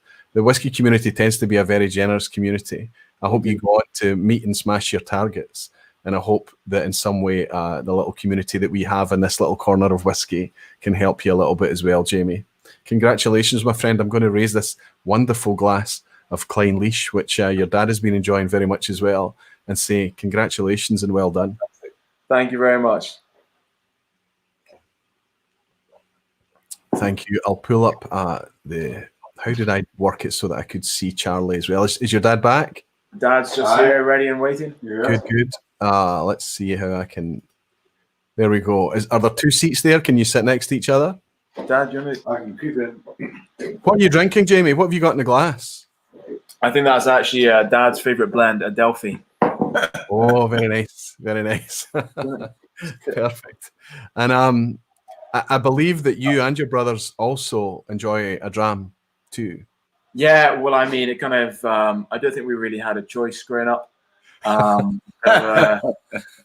There's always been an excess of whiskey in our household, understandably. So from a young age, Dad was not encouraging us to drink it, but from a very young age, encouraging us to appreciate it, try and figure out the sensory qualities of the whiskey, using our sort of young creative brains, I think, to pick apart what might be peculiar flavors and nose feels.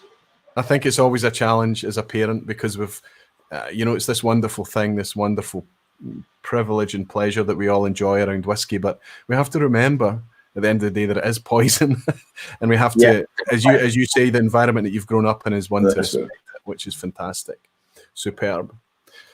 I'll just say to everybody that's out there and asking, and the links that I've shared in the live chat are also posted in the description underneath, so that they'll be there permanently. You can get hold of the boys' website. You can get hold of the link to donate through Virgin Money. They'll be there. Just click on those links, and you can enjoy some of the other inspirational videos and footage that they've got over there, and a lot of the backstory and lead up to it as well, including the Great Whiskey Pillage, which is a great video and good fun. And it tested the boys' acting skills a little as well. I have to say. Stick to the wing, boys. Stick to the wing. It was really the editing skills of our production team that were helping us out that made it watchable at all. Yes, fantastic. I mean, if there's any more to come out there, I hope that there's some way for me to get some kind of notification that there's going to come out. Any more kind of footage that you're able to piece together from that journey would be fascinating for me to see. I would love to see it. Yeah, no, definitely. We've got a sort of teaser trailer of a potential short documentary of the whole crossing and our lead up to it. That our friends who have been helping us out with all the media side of things, they're pitching to a few different production companies to try and get funding to create that edit. And so that would be amazing. That would be amazing. Fingers crossed, because they seem to we did, yeah, they've got a lot of footage, raw footage, so it's just a case of compiling it into a film that is entertaining enough. Fantastic. That would be amazing to see, Jamie. Let me ask as well. Almost all the VPubs close out with a quiz at the end. I think I mentioned to you earlier on that they were closing out with a quiz at the end tonight that's fully from one of your dad's books. Would you like to stay towards the end and participate in the quiz? I don't know. I might end up embarrassing myself, to be honest. I've only dipped into multiple choice. The multiple choice, and the joke I make that even chimpanzees can make 33%. So it's up to you, my friend. it'd be nice for you to join along. It's going to be interesting if your dad can answer his own questions from his own book. Interesting. I think he'll probably do the worst. That's right. That's right.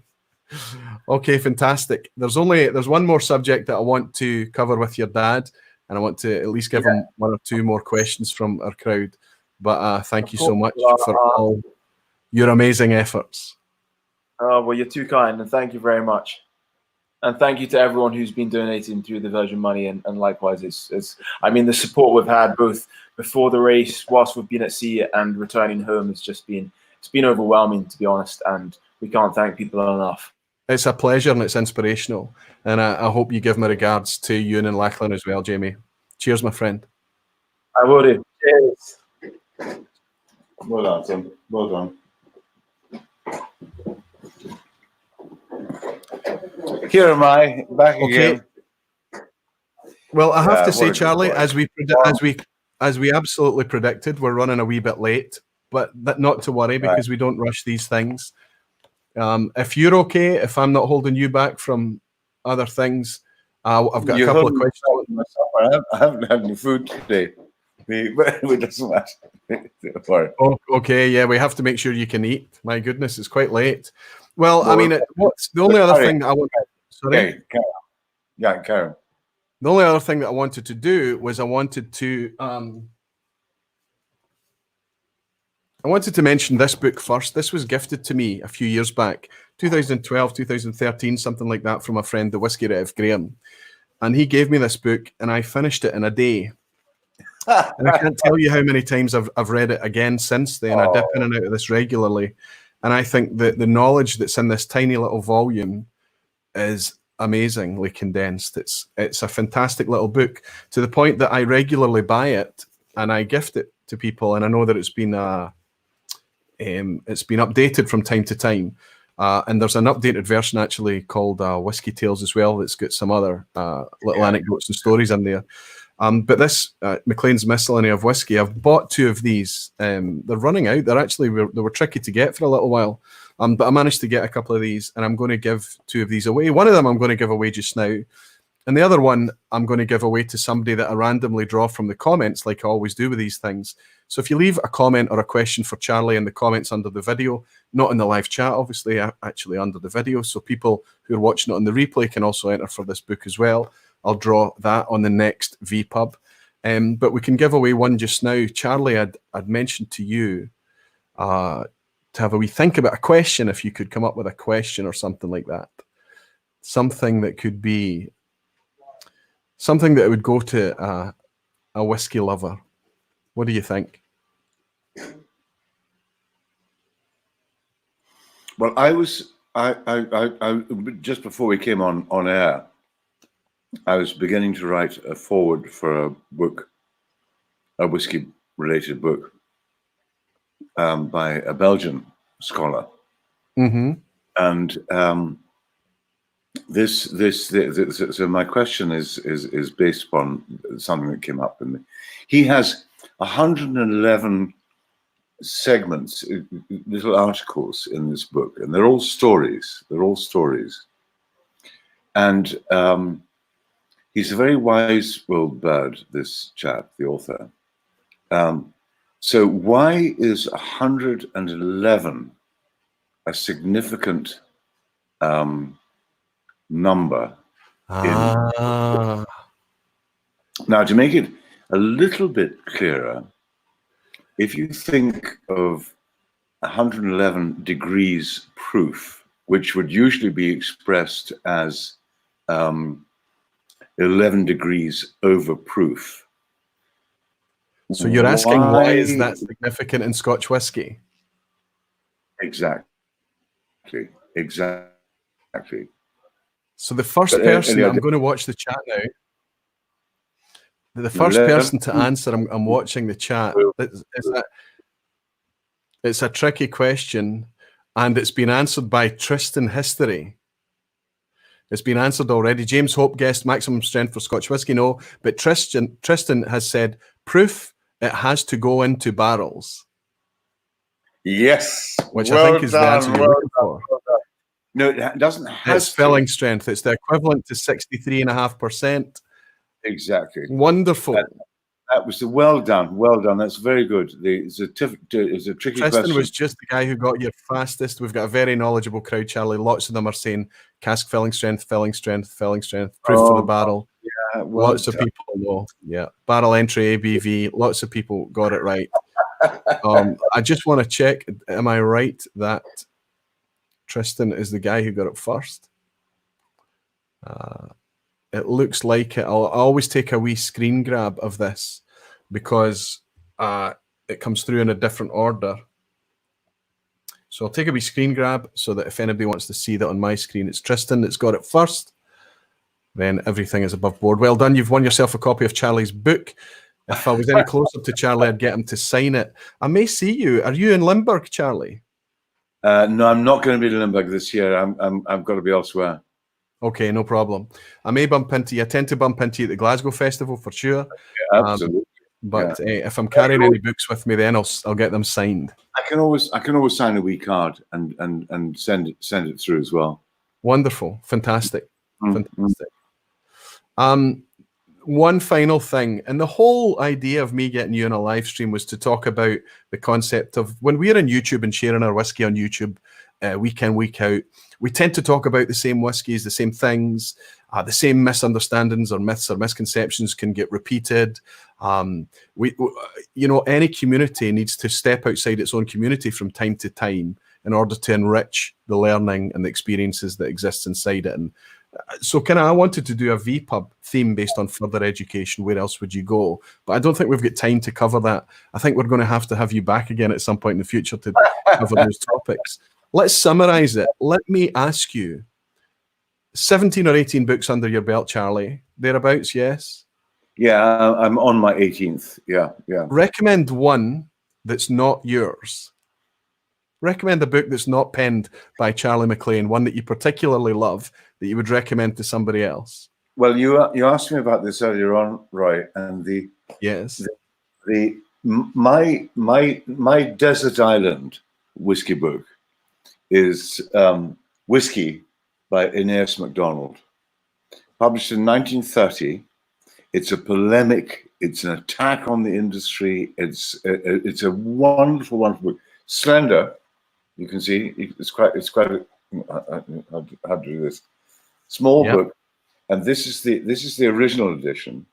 Yes, very nice. And you've got the recently reprinted with a very, very interesting investigation by Ian Buxton, the whiskey writer, who's a very good friend of mine, into who was Aeneas MacDonald. It's a fantastic book. It's a slender book, and still available. The one that you've got. Yes, it's fantastic that they've reprinted. It's fantastic you can get it at a good price. It's a marvelous book, and it's as I say, it's a sort of a polemic. It's very provocative, you know.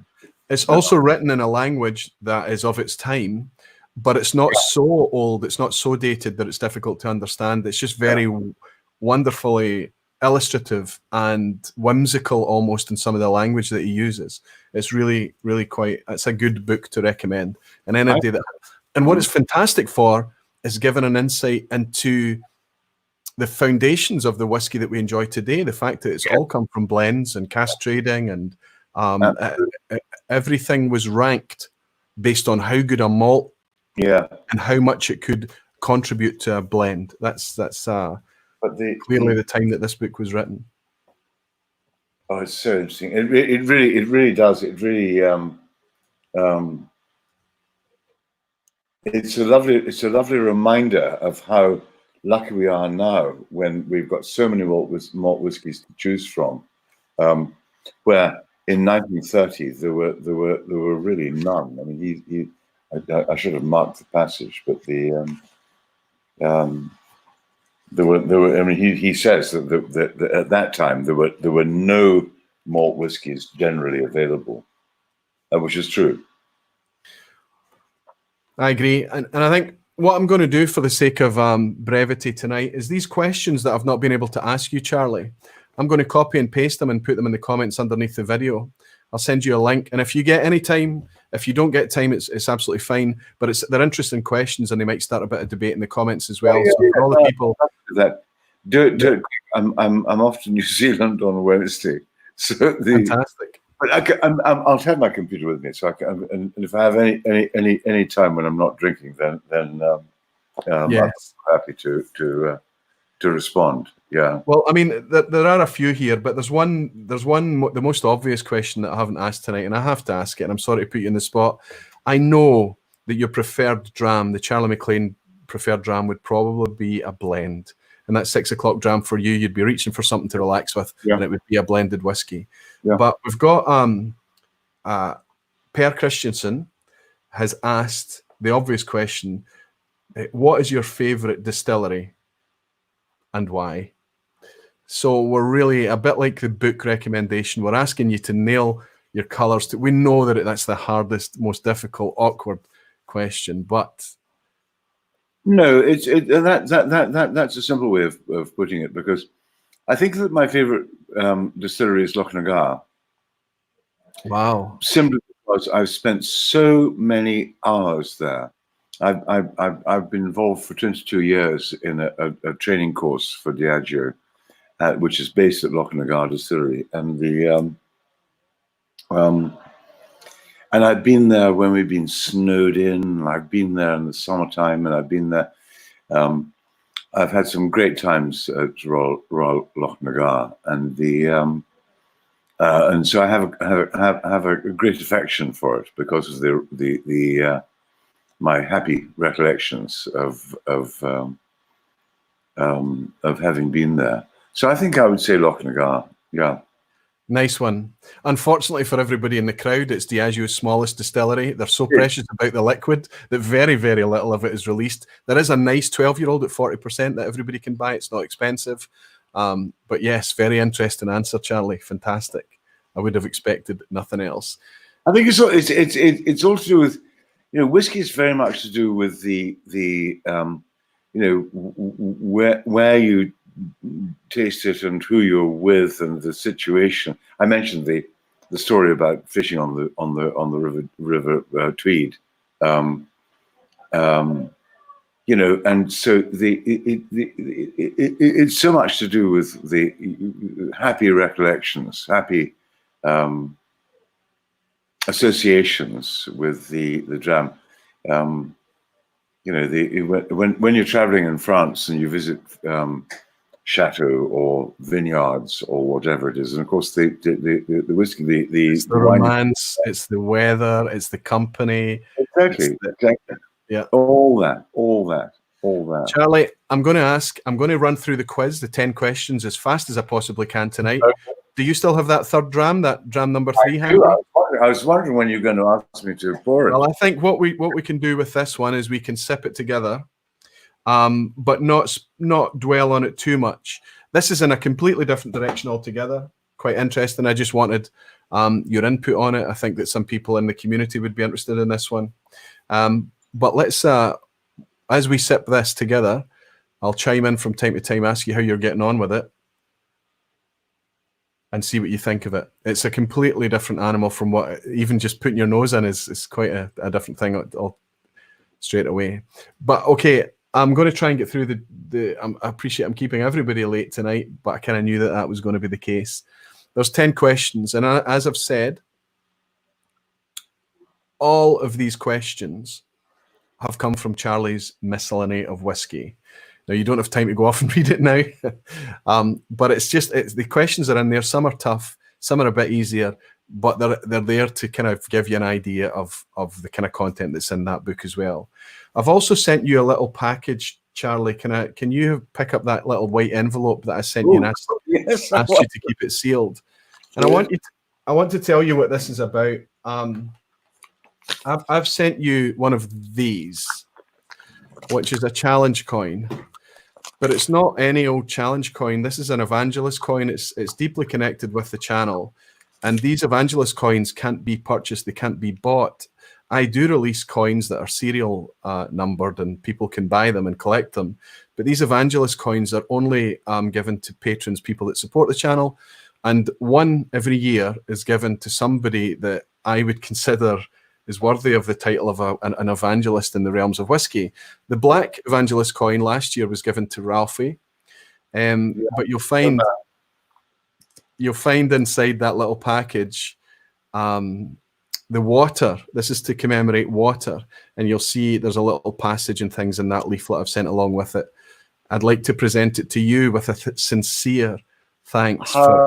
Very kind of you. I'm very for touched. all. It's a very, very small, silly token almost. It's not, but it's to thank you for all the pleasure that you've brought me in your writing and all the things that you've presented on whiskey over the years. Charlie. And the idea that I could be hosting you in a live stream today is difficult for me to. Well, I will display it.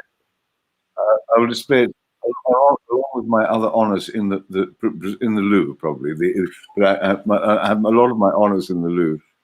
That's a perfect place for it. It's a perfect place. Thank you so much. Very much. Much appreciated. Really, really. Are you ready for your quiz then, my friend?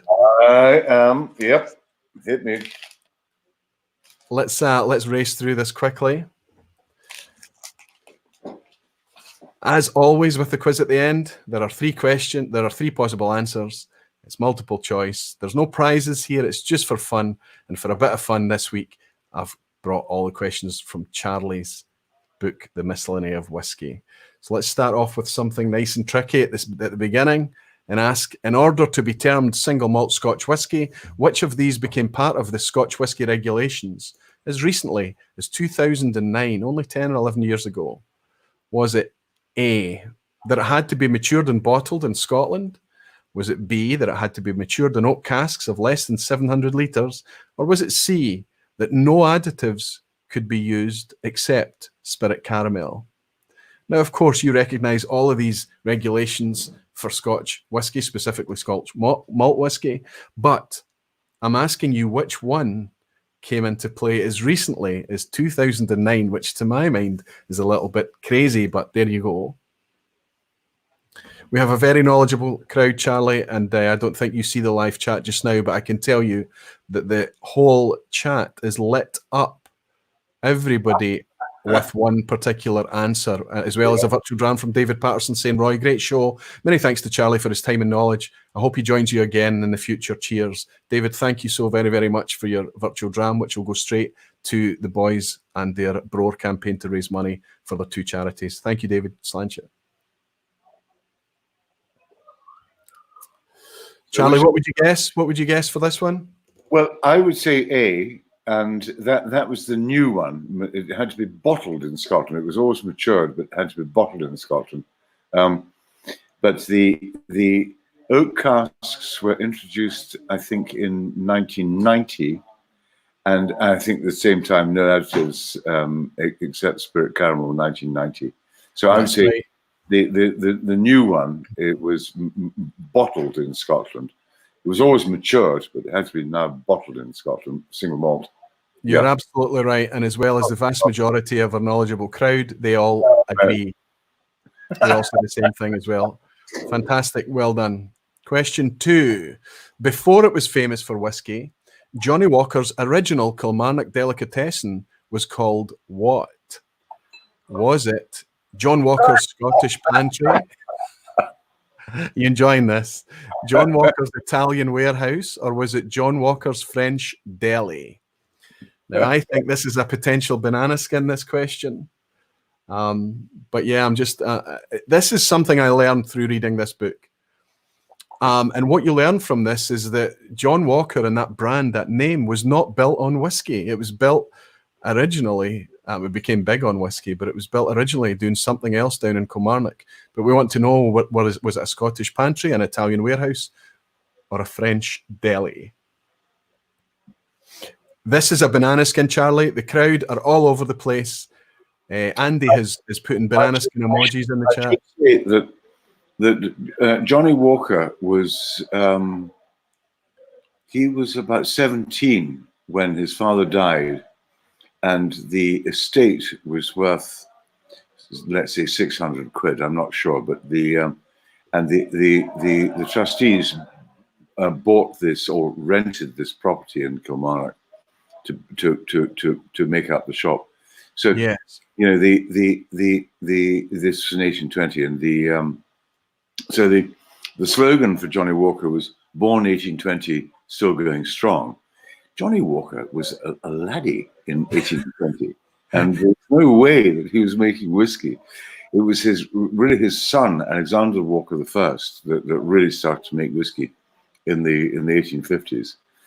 And don't you find that they always stretch it back further than they've been doing it, the Scotch whisky industry, let alone the American and Irish yes. industry. Everybody, it's kind of Little Mill was perhaps the most famous one, right? But I mean, I think it's just natural, and as long as we take it with a pinch of salt, and once we get into whiskey and understand something beyond the romance a wee bit more, it's kind of fun to look at these things. But tell me, Charlie, what was John Walker's? The Italian Warehouse. Yes, absolutely. Is that right? John Walker's Italian Warehouse.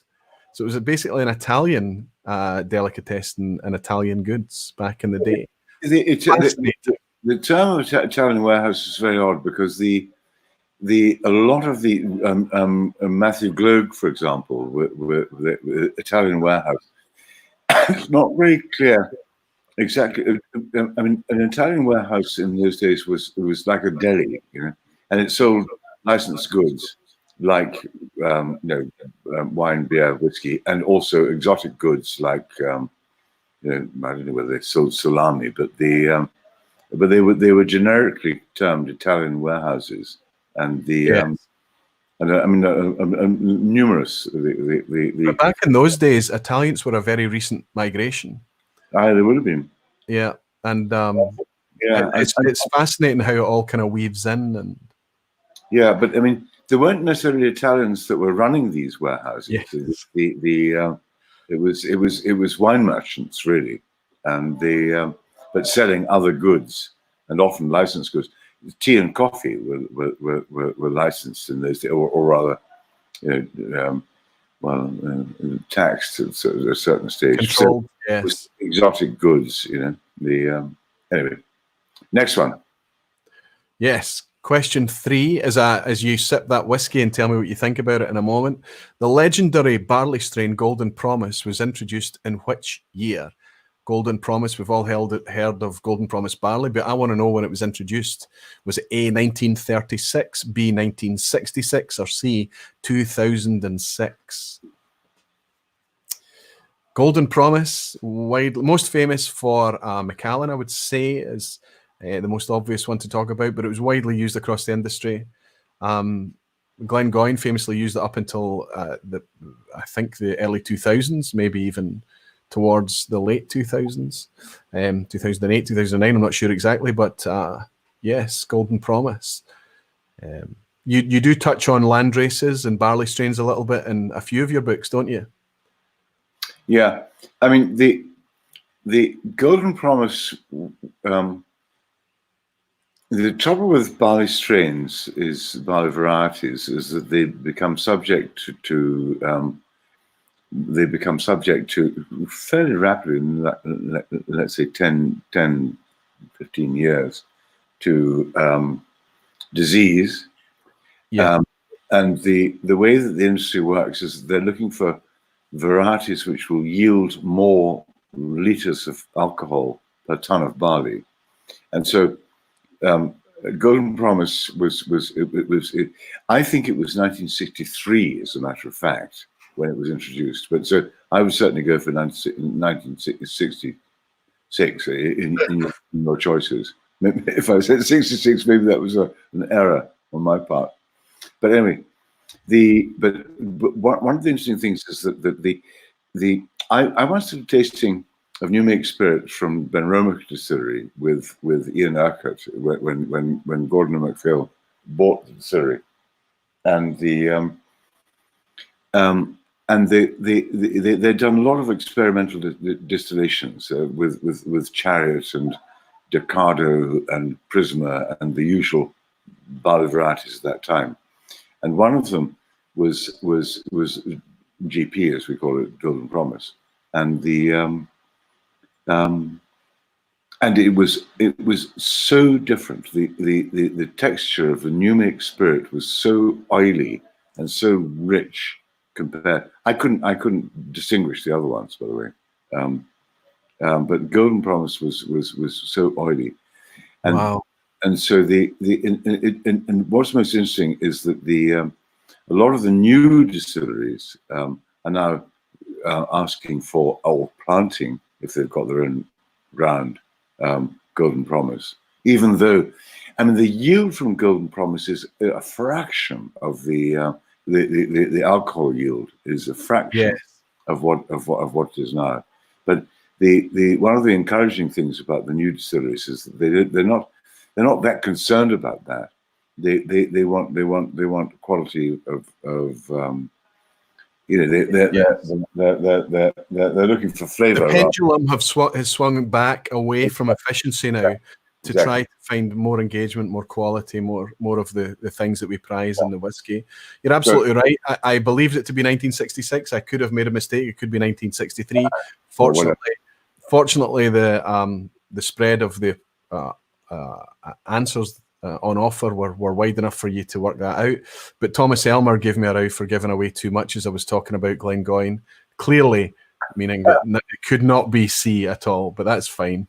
I do apologise. I realised as I was finishing off, I said, oh, I've probably given a bit too much away there. Anyway, let's move on to question 4 and ask, upon visiting the States in I love this question. Upon visiting the US in 1925 and asked his opinion of prohibition, the then Prince of Wales famously replied what? It's fascinating stuff. A, did he reply, I shall never return? So 1925 would have been right bang in the middle of prohibition. Or did he say B, it is God's land given to hell? Or did he say C, great, when does it begin? This is the then Prince of Wales. 1925, when he was visiting the States during Prohibition. It might have been dark days for a lot of industries in the States and things that they had to recover from and come back from, but the foundation that was laid down for Scotch whisky and the Scotch whisky industry during Prohibition was seismic, actually. It was. What was equally beneficial for Scotch was very destructive for Irish, for example, as well as American whiskies. But quite amazing history. And you touch on that in the book as well. Charlie, do you want to tell us? Well, firstly, tell us. Sorry? See, great. When does it begin? Exactly. It was invisible. I mean, in hotels in America, there were cards where you could get, effectively illicit booze, apparently, it was like ordering takeaway from a menu. Exactly. Yeah, and your hotels and your speakeasies and your local neighborhoods, wherever. Very, very interesting. Tell me what you think of that number 3 whiskey. This is a character whiskey for me. It's very different. I think it's very unique. But what's your thoughts? Have you had a chance to think about it? Well, the trouble is, I've swallowed it very quickly. But it's got a herbal note. In the taste, it's got a herbal note. I didn't consider it closely, but and I would have difficulty placing it. I mean, I think it's probably a high. I think I wouldn't expect you to place this at all. I'll show you what this is. I've just killed this bottle with this last dram. This is London whiskey. Oh no, really? This is from Bimber. What you've just sipped and enjoyed there is, it says on the label from Richard Oak Casks, but I can tell you that this is between 3 and 4 years old, 3-year-old whiskey. Very good. At 51.9%. Now, you talk about texture. It's there. Yeah. Okay, it's spirity, it's strong, it's bold, it's characterful, it's kind of shouting. It's not been allowed to mature fully yet, but they've made a very engaging, characterful, and I have to say unique product. And I say, Charlie, that nothing guarantees good Scotch like good English whiskey will. Oh, no, I agree. I mean, the Cotswolds are producing some fantastic whiskey. Yes. Yeah. That's I've heard very... lots of things, great things coming from the lakes and the distillery in the Peak District is what's it called? Yep. White Peak or something. I can't remember now. I can't remember. But anyway, I'm glad you enjoyed it. I'm glad it went down so well. So everybody that's got a drama, this is wondering what I've sent them. I sent them some of the Bimber Richard. I've thoroughly enjoyed it, as you can see. I've finished that bottle. Question 5, Charlie, is always an image, and you'll recognize this image.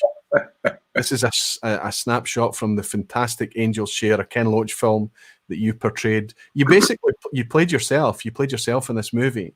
But the question that's going to come up here is obviously Charlie's on the left-hand side. The protagonist is standing on the right.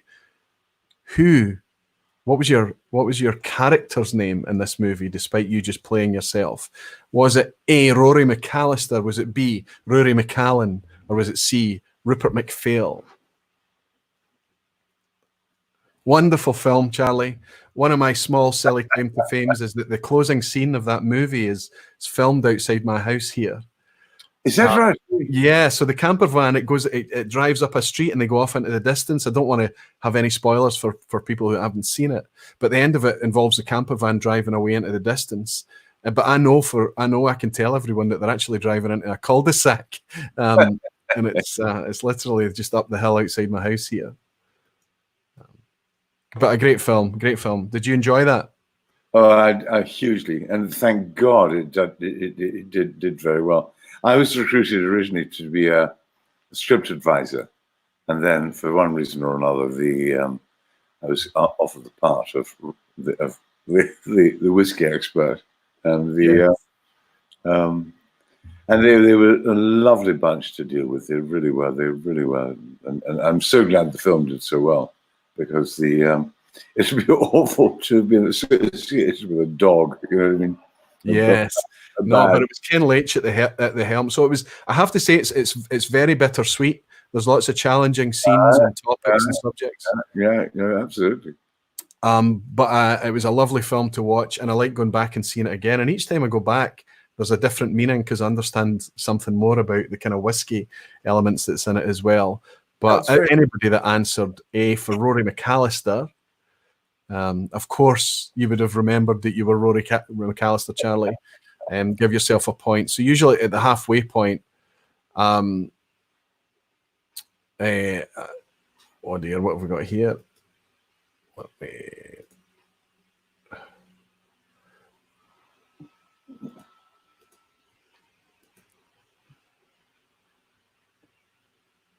Okay, sorry. Yes, at the halfway point, I usually ask people what their scores are. We seem to have a lot of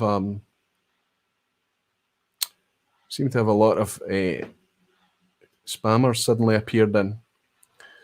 I need to find. There's a guy here that'll help me out cleaning it up. I'm just going to clean this up.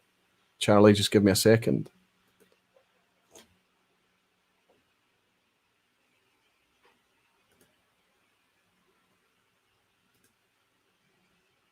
I've added a couple of moderators here. So guys, you click on any inappropriate comments that you find coming up, and you can deal with them and help me out a wee bit. Thank you so much. We don't usually get that, Charlie, but it can be cleared up. Okay, let's see how we're going. 4 out of 5 for Greg's Whiskey Guide. No idea what you're speaking about. Yeah. It's okay. You won't see it, but we see it. Whiskey Novice Jim has got 5 out of 5. Richard Hall's on 5 out of 5. Who else is scoring high? Luna and Tristan, 4 out of 5 each. Whiskey Weekend Dram, 5 out of 5. Donner Pass Whiskey is shocked. He's saying, holy cow, I'm doing well, on 5 out of 5. Fantastic, Tim. Island Hopper Stewart is on 4 out of 5. Rask, Akat Maker. That's a really difficult name to pronounce, Rask. I do apologise if I've got it wrong, but you're doing well on 4 out of 5, my friend. Alistair Gray, Malcolm Douglas, and Steve A also doing very well as well. Alistair's on 5 out of 5. Fantastic stuff. 5 to go, guys. Let's see if we can keep it going. I've maybe made this a wee bit too easy for some, Charlie. What do you think? Okay, let's say, in terms of capacity, which of these oak casks is the largest? I think this is a giveaway question as well. A puncheon, B, a hogshead, or C, a barrel, or ASB, ASB being the acronym for American Standard Barrel. Which of those is the largest in terms of capacity? Puncheon, hogshead, or ASB. What I want to understand, actually, something that I don't know, you might be able to shed a bit of light on, Charlie, is how do we end up with sherry hogsheads? How can that happen? Because I imagine that in Spain they're not. I mean, a hogshead is something that's made in Scotland. I can't spoil the question, but how does it end up containing sherry? Have you ever? Well, you see, it's a very important question, actually, because the industry tends to talk about sherried casks and bourbon casks. The much more important is whether it's American oak or European oak. Yes, because that, in terms of flavor, in terms of the influence of flavor. Now, the American oak casks are called barrels, and they're approximately 400 liters. And then they come in here to the industry, and a lot of companies now fill barrels as they come in. They've been seasoned with bourbon, but seasoned is the key word, for about 3 years. Some of them broken down into hogsheads, which are 250 liters. So you take, four barrels and make 3 hogsheads, or 5 barrels and make whatever. Five to make 4 is the way I understand it. Yeah, 5 to make 4 is it? Yeah. And then puncheons are, as you say, about 500 liters. Butts, more common, are about 500 liters. And the important thing is it American oak or European oak? Now, the general, when they say, it's a sherried cask, it's assumed that it's a European oak butt, 500 liters, or puncheon. yes. But you see, you can make casks out of any wood, and increasingly people are using. They're making American oak sherry seasoned hogsheads, for example, which I think actually is probably the best style of cask for maturing whiskey. It's sort of rather confusing. But what's your question? It was what was the largest of the 3? Which, of course, you would have. It was easy. Was it a puncheon? Was it a hoggy? I've revealed it. Yeah. It's a puncheon. So if you answered A for that one, a puncheon is the one I was looking for here. I'm hoping these questions get a wee bit tricky because people are scoring far too high here, Charlie. We need to clip their wings a little bit. Question 7. The first distillery to be granted a royal warrant in 1833 was, I'm going to do this quickly to avoid the Googlers, A, Royal Lochnagar, B, Laphroaig, or C, Royal Bracla. Which of those 3 was the first to get a royal warrant as far back as 1833? Just give me a nod if you know this one, Charlie. I do. It's from your book. Asking Charlie McLean if he knows the answer to his one question, right? So everybody seems to be going with Bracla, C, and I can say that you knowledgeable barflies, you do a fantastic job. They're right. They're absolutely right. Very few are wavering from C. The chat is just scrolling very fast. Everybody saying C as we roll into question 8 and ask, according to the 1974 blenders list, again, fascinating. According to the 1974 blenders list, so this was a list that circulated to rank the malt whiskies available from all the Scotch distilleries. And it was given to blenders, and this is how they ranked them across the industry. But one thing that was interesting, all the malts that were ranked as top class were what? A, peated or lightly peated malt. B, from Speyside, so all from the same region, or C, owned by the same company. So of all the blending houses, anywhere that blending was going on, where there was casks being sourced from distilleries, the top class graded malts all had something in common. Was it A, they were all lightly peated, B, they were all from Speyside, or C, they were owned by the same company? Charlie, I found this to be a fantastic and fascinating little section in the book. Put us out our misery, Charlie. What were they? Speyside. Every single one of the top class All malts. from Speyside. Yeah, But, we're talking about a big list as well. I mean, of course, Speyside had a lot, and still has a lot of distilleries.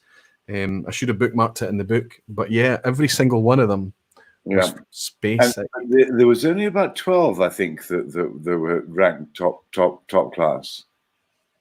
But I tell you an interesting thing, you know, Roy.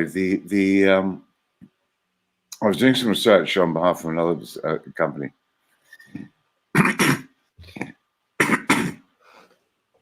all the one of the distinguishing factors of Highland whiskies, as opposed to Lowland or Island or wherever, actually Ireland wasn't included, was that the grain was the malt was peated over barley, over peat.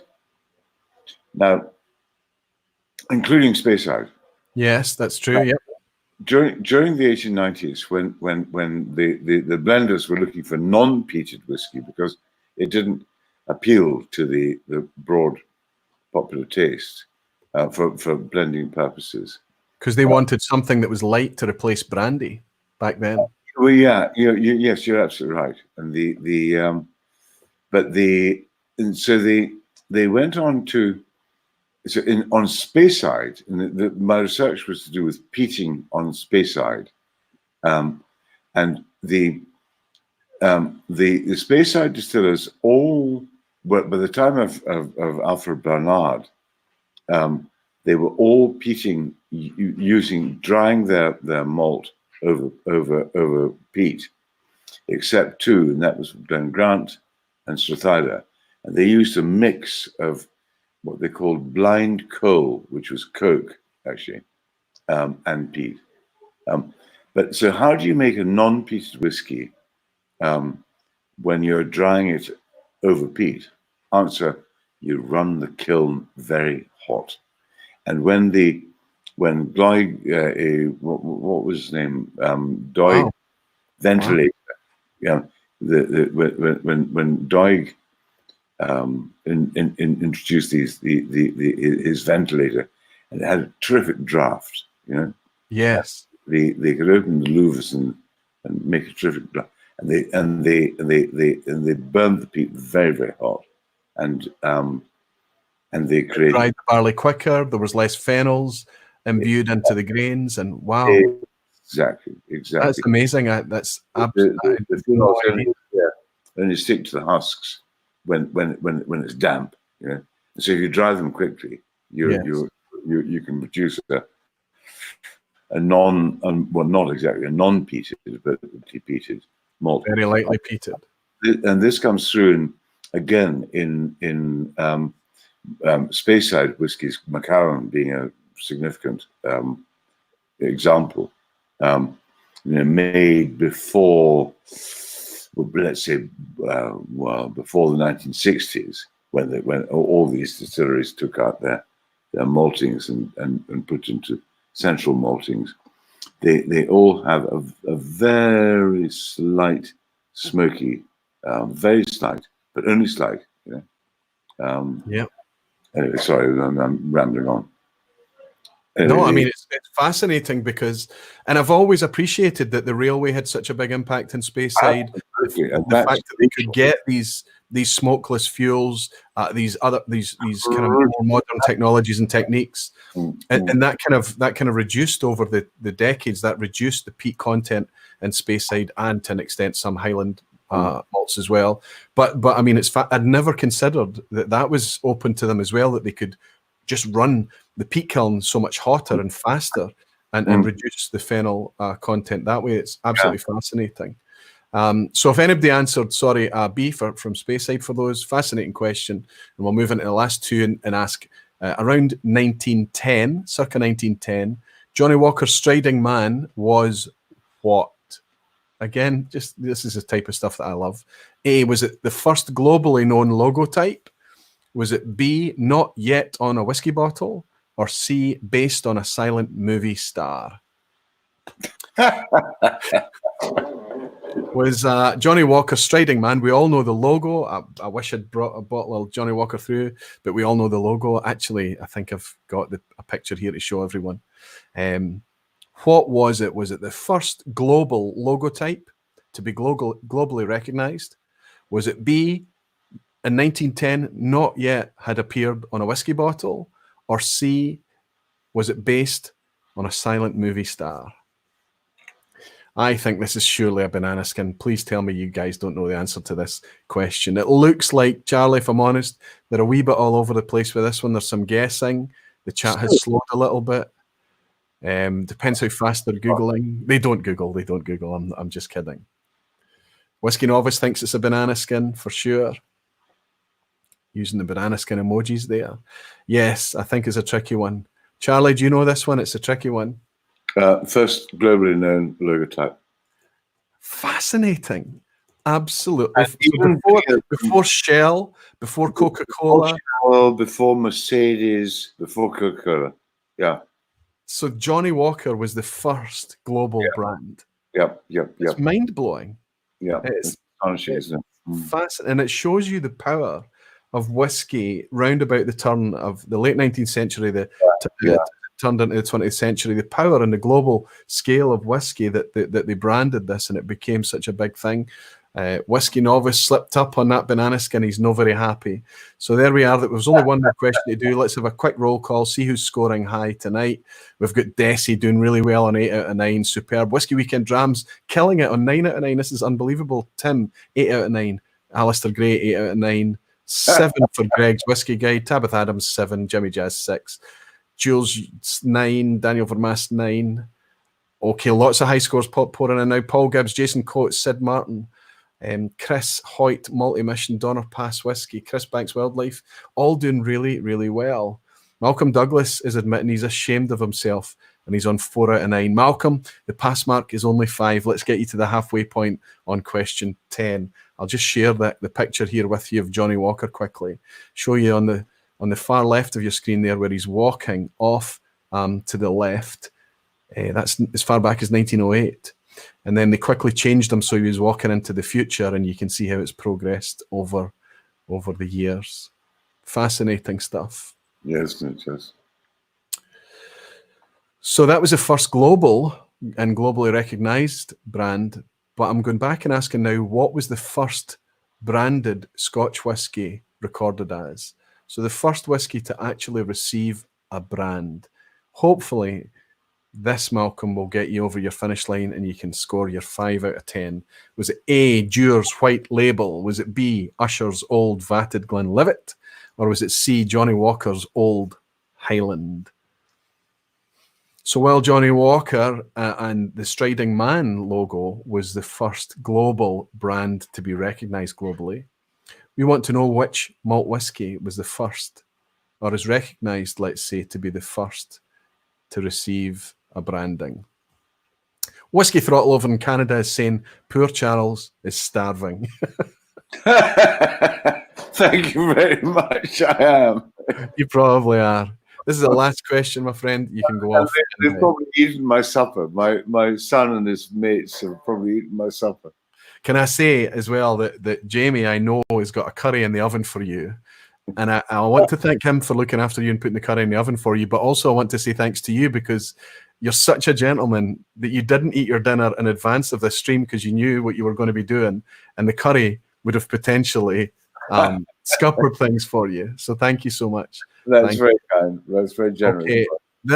Some people are guessing, but it looks like the majority seem to think that it's either A for Dewar's White Label or B for Usher's. Let's put you out your misery.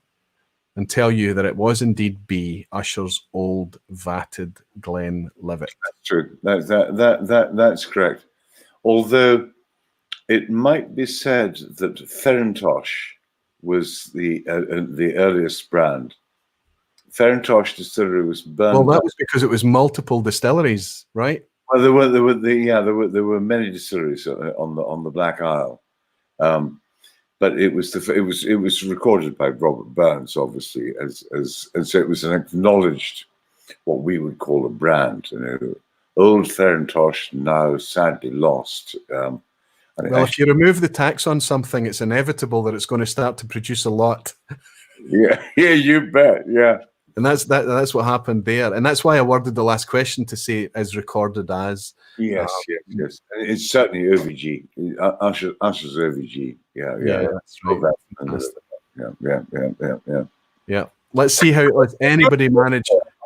Did anybody? Oh yes, there's a couple of 10 out of 10s, Charlie. There's people scoring high. Maybe students of your book. Daniel Vermaas in Hungary, it's 10 out of 10 he's scoring. Multi-mission Menno in Belgium, who was drinking the drams along with us tonight, also scored 10 out of 10. Fantastic, Menno. Andrew Butler saying, wow, 10 out of 10. Andrew, that might be a new name. Welcome in, my friend, and well done on a great score. Sid Martin is saying, get in, 10 out of 10. Well done, Sid. Well done, Sid. Oh, just the chat jumped there. Well, let's see if I can find any other 10 out of 10s. Yes, Jason Coates as well. Always doing really well on the quizzes, Jason. Well done, my friend, 10 out of 10. Chris Banks Wildlife, 9 out of 10. I'm trying to find Malcolm Douglas. I just want to see if we got Malcolm over the line. Did he get it? We don't know. We'll maybe see if he chimes in. Charlie, thank you so much for your patience. I'm going to let you get off and to get something to eat. What a wonderful night. What a wonderful bucket lister privilege it was for me to hang out with you this evening. Well, very kind. Can I finish on something? This is a quote from your book, and you're going to recognize it, and I think you might like this. I'm going to finish with this because I find it fabulous. And just to read just these words. It was written by the Ettrick Shepherd, which was a poet called James Hogg, and the subject is living forever.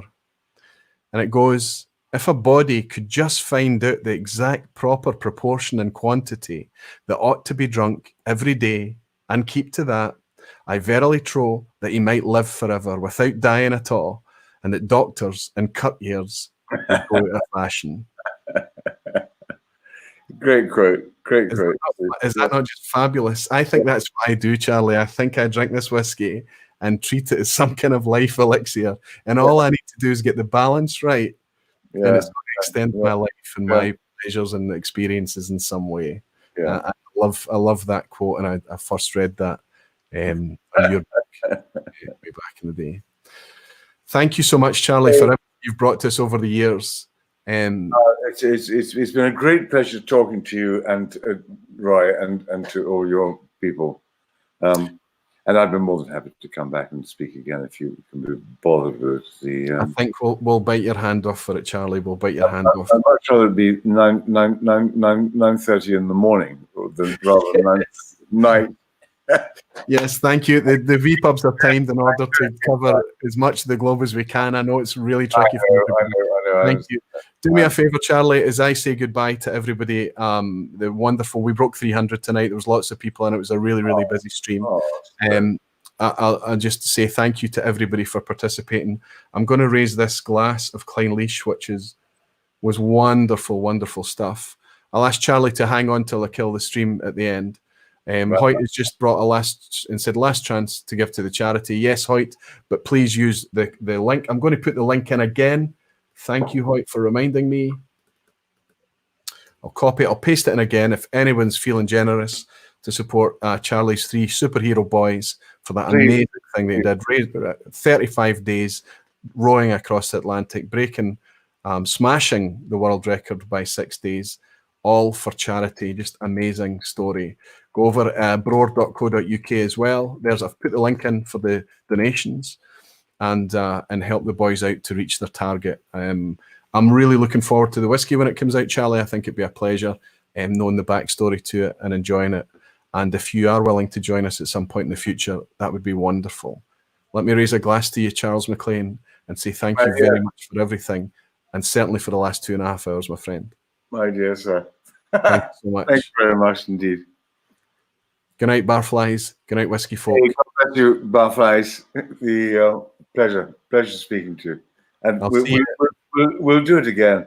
I can bowl for Scotland on the subject of Scotch whisky.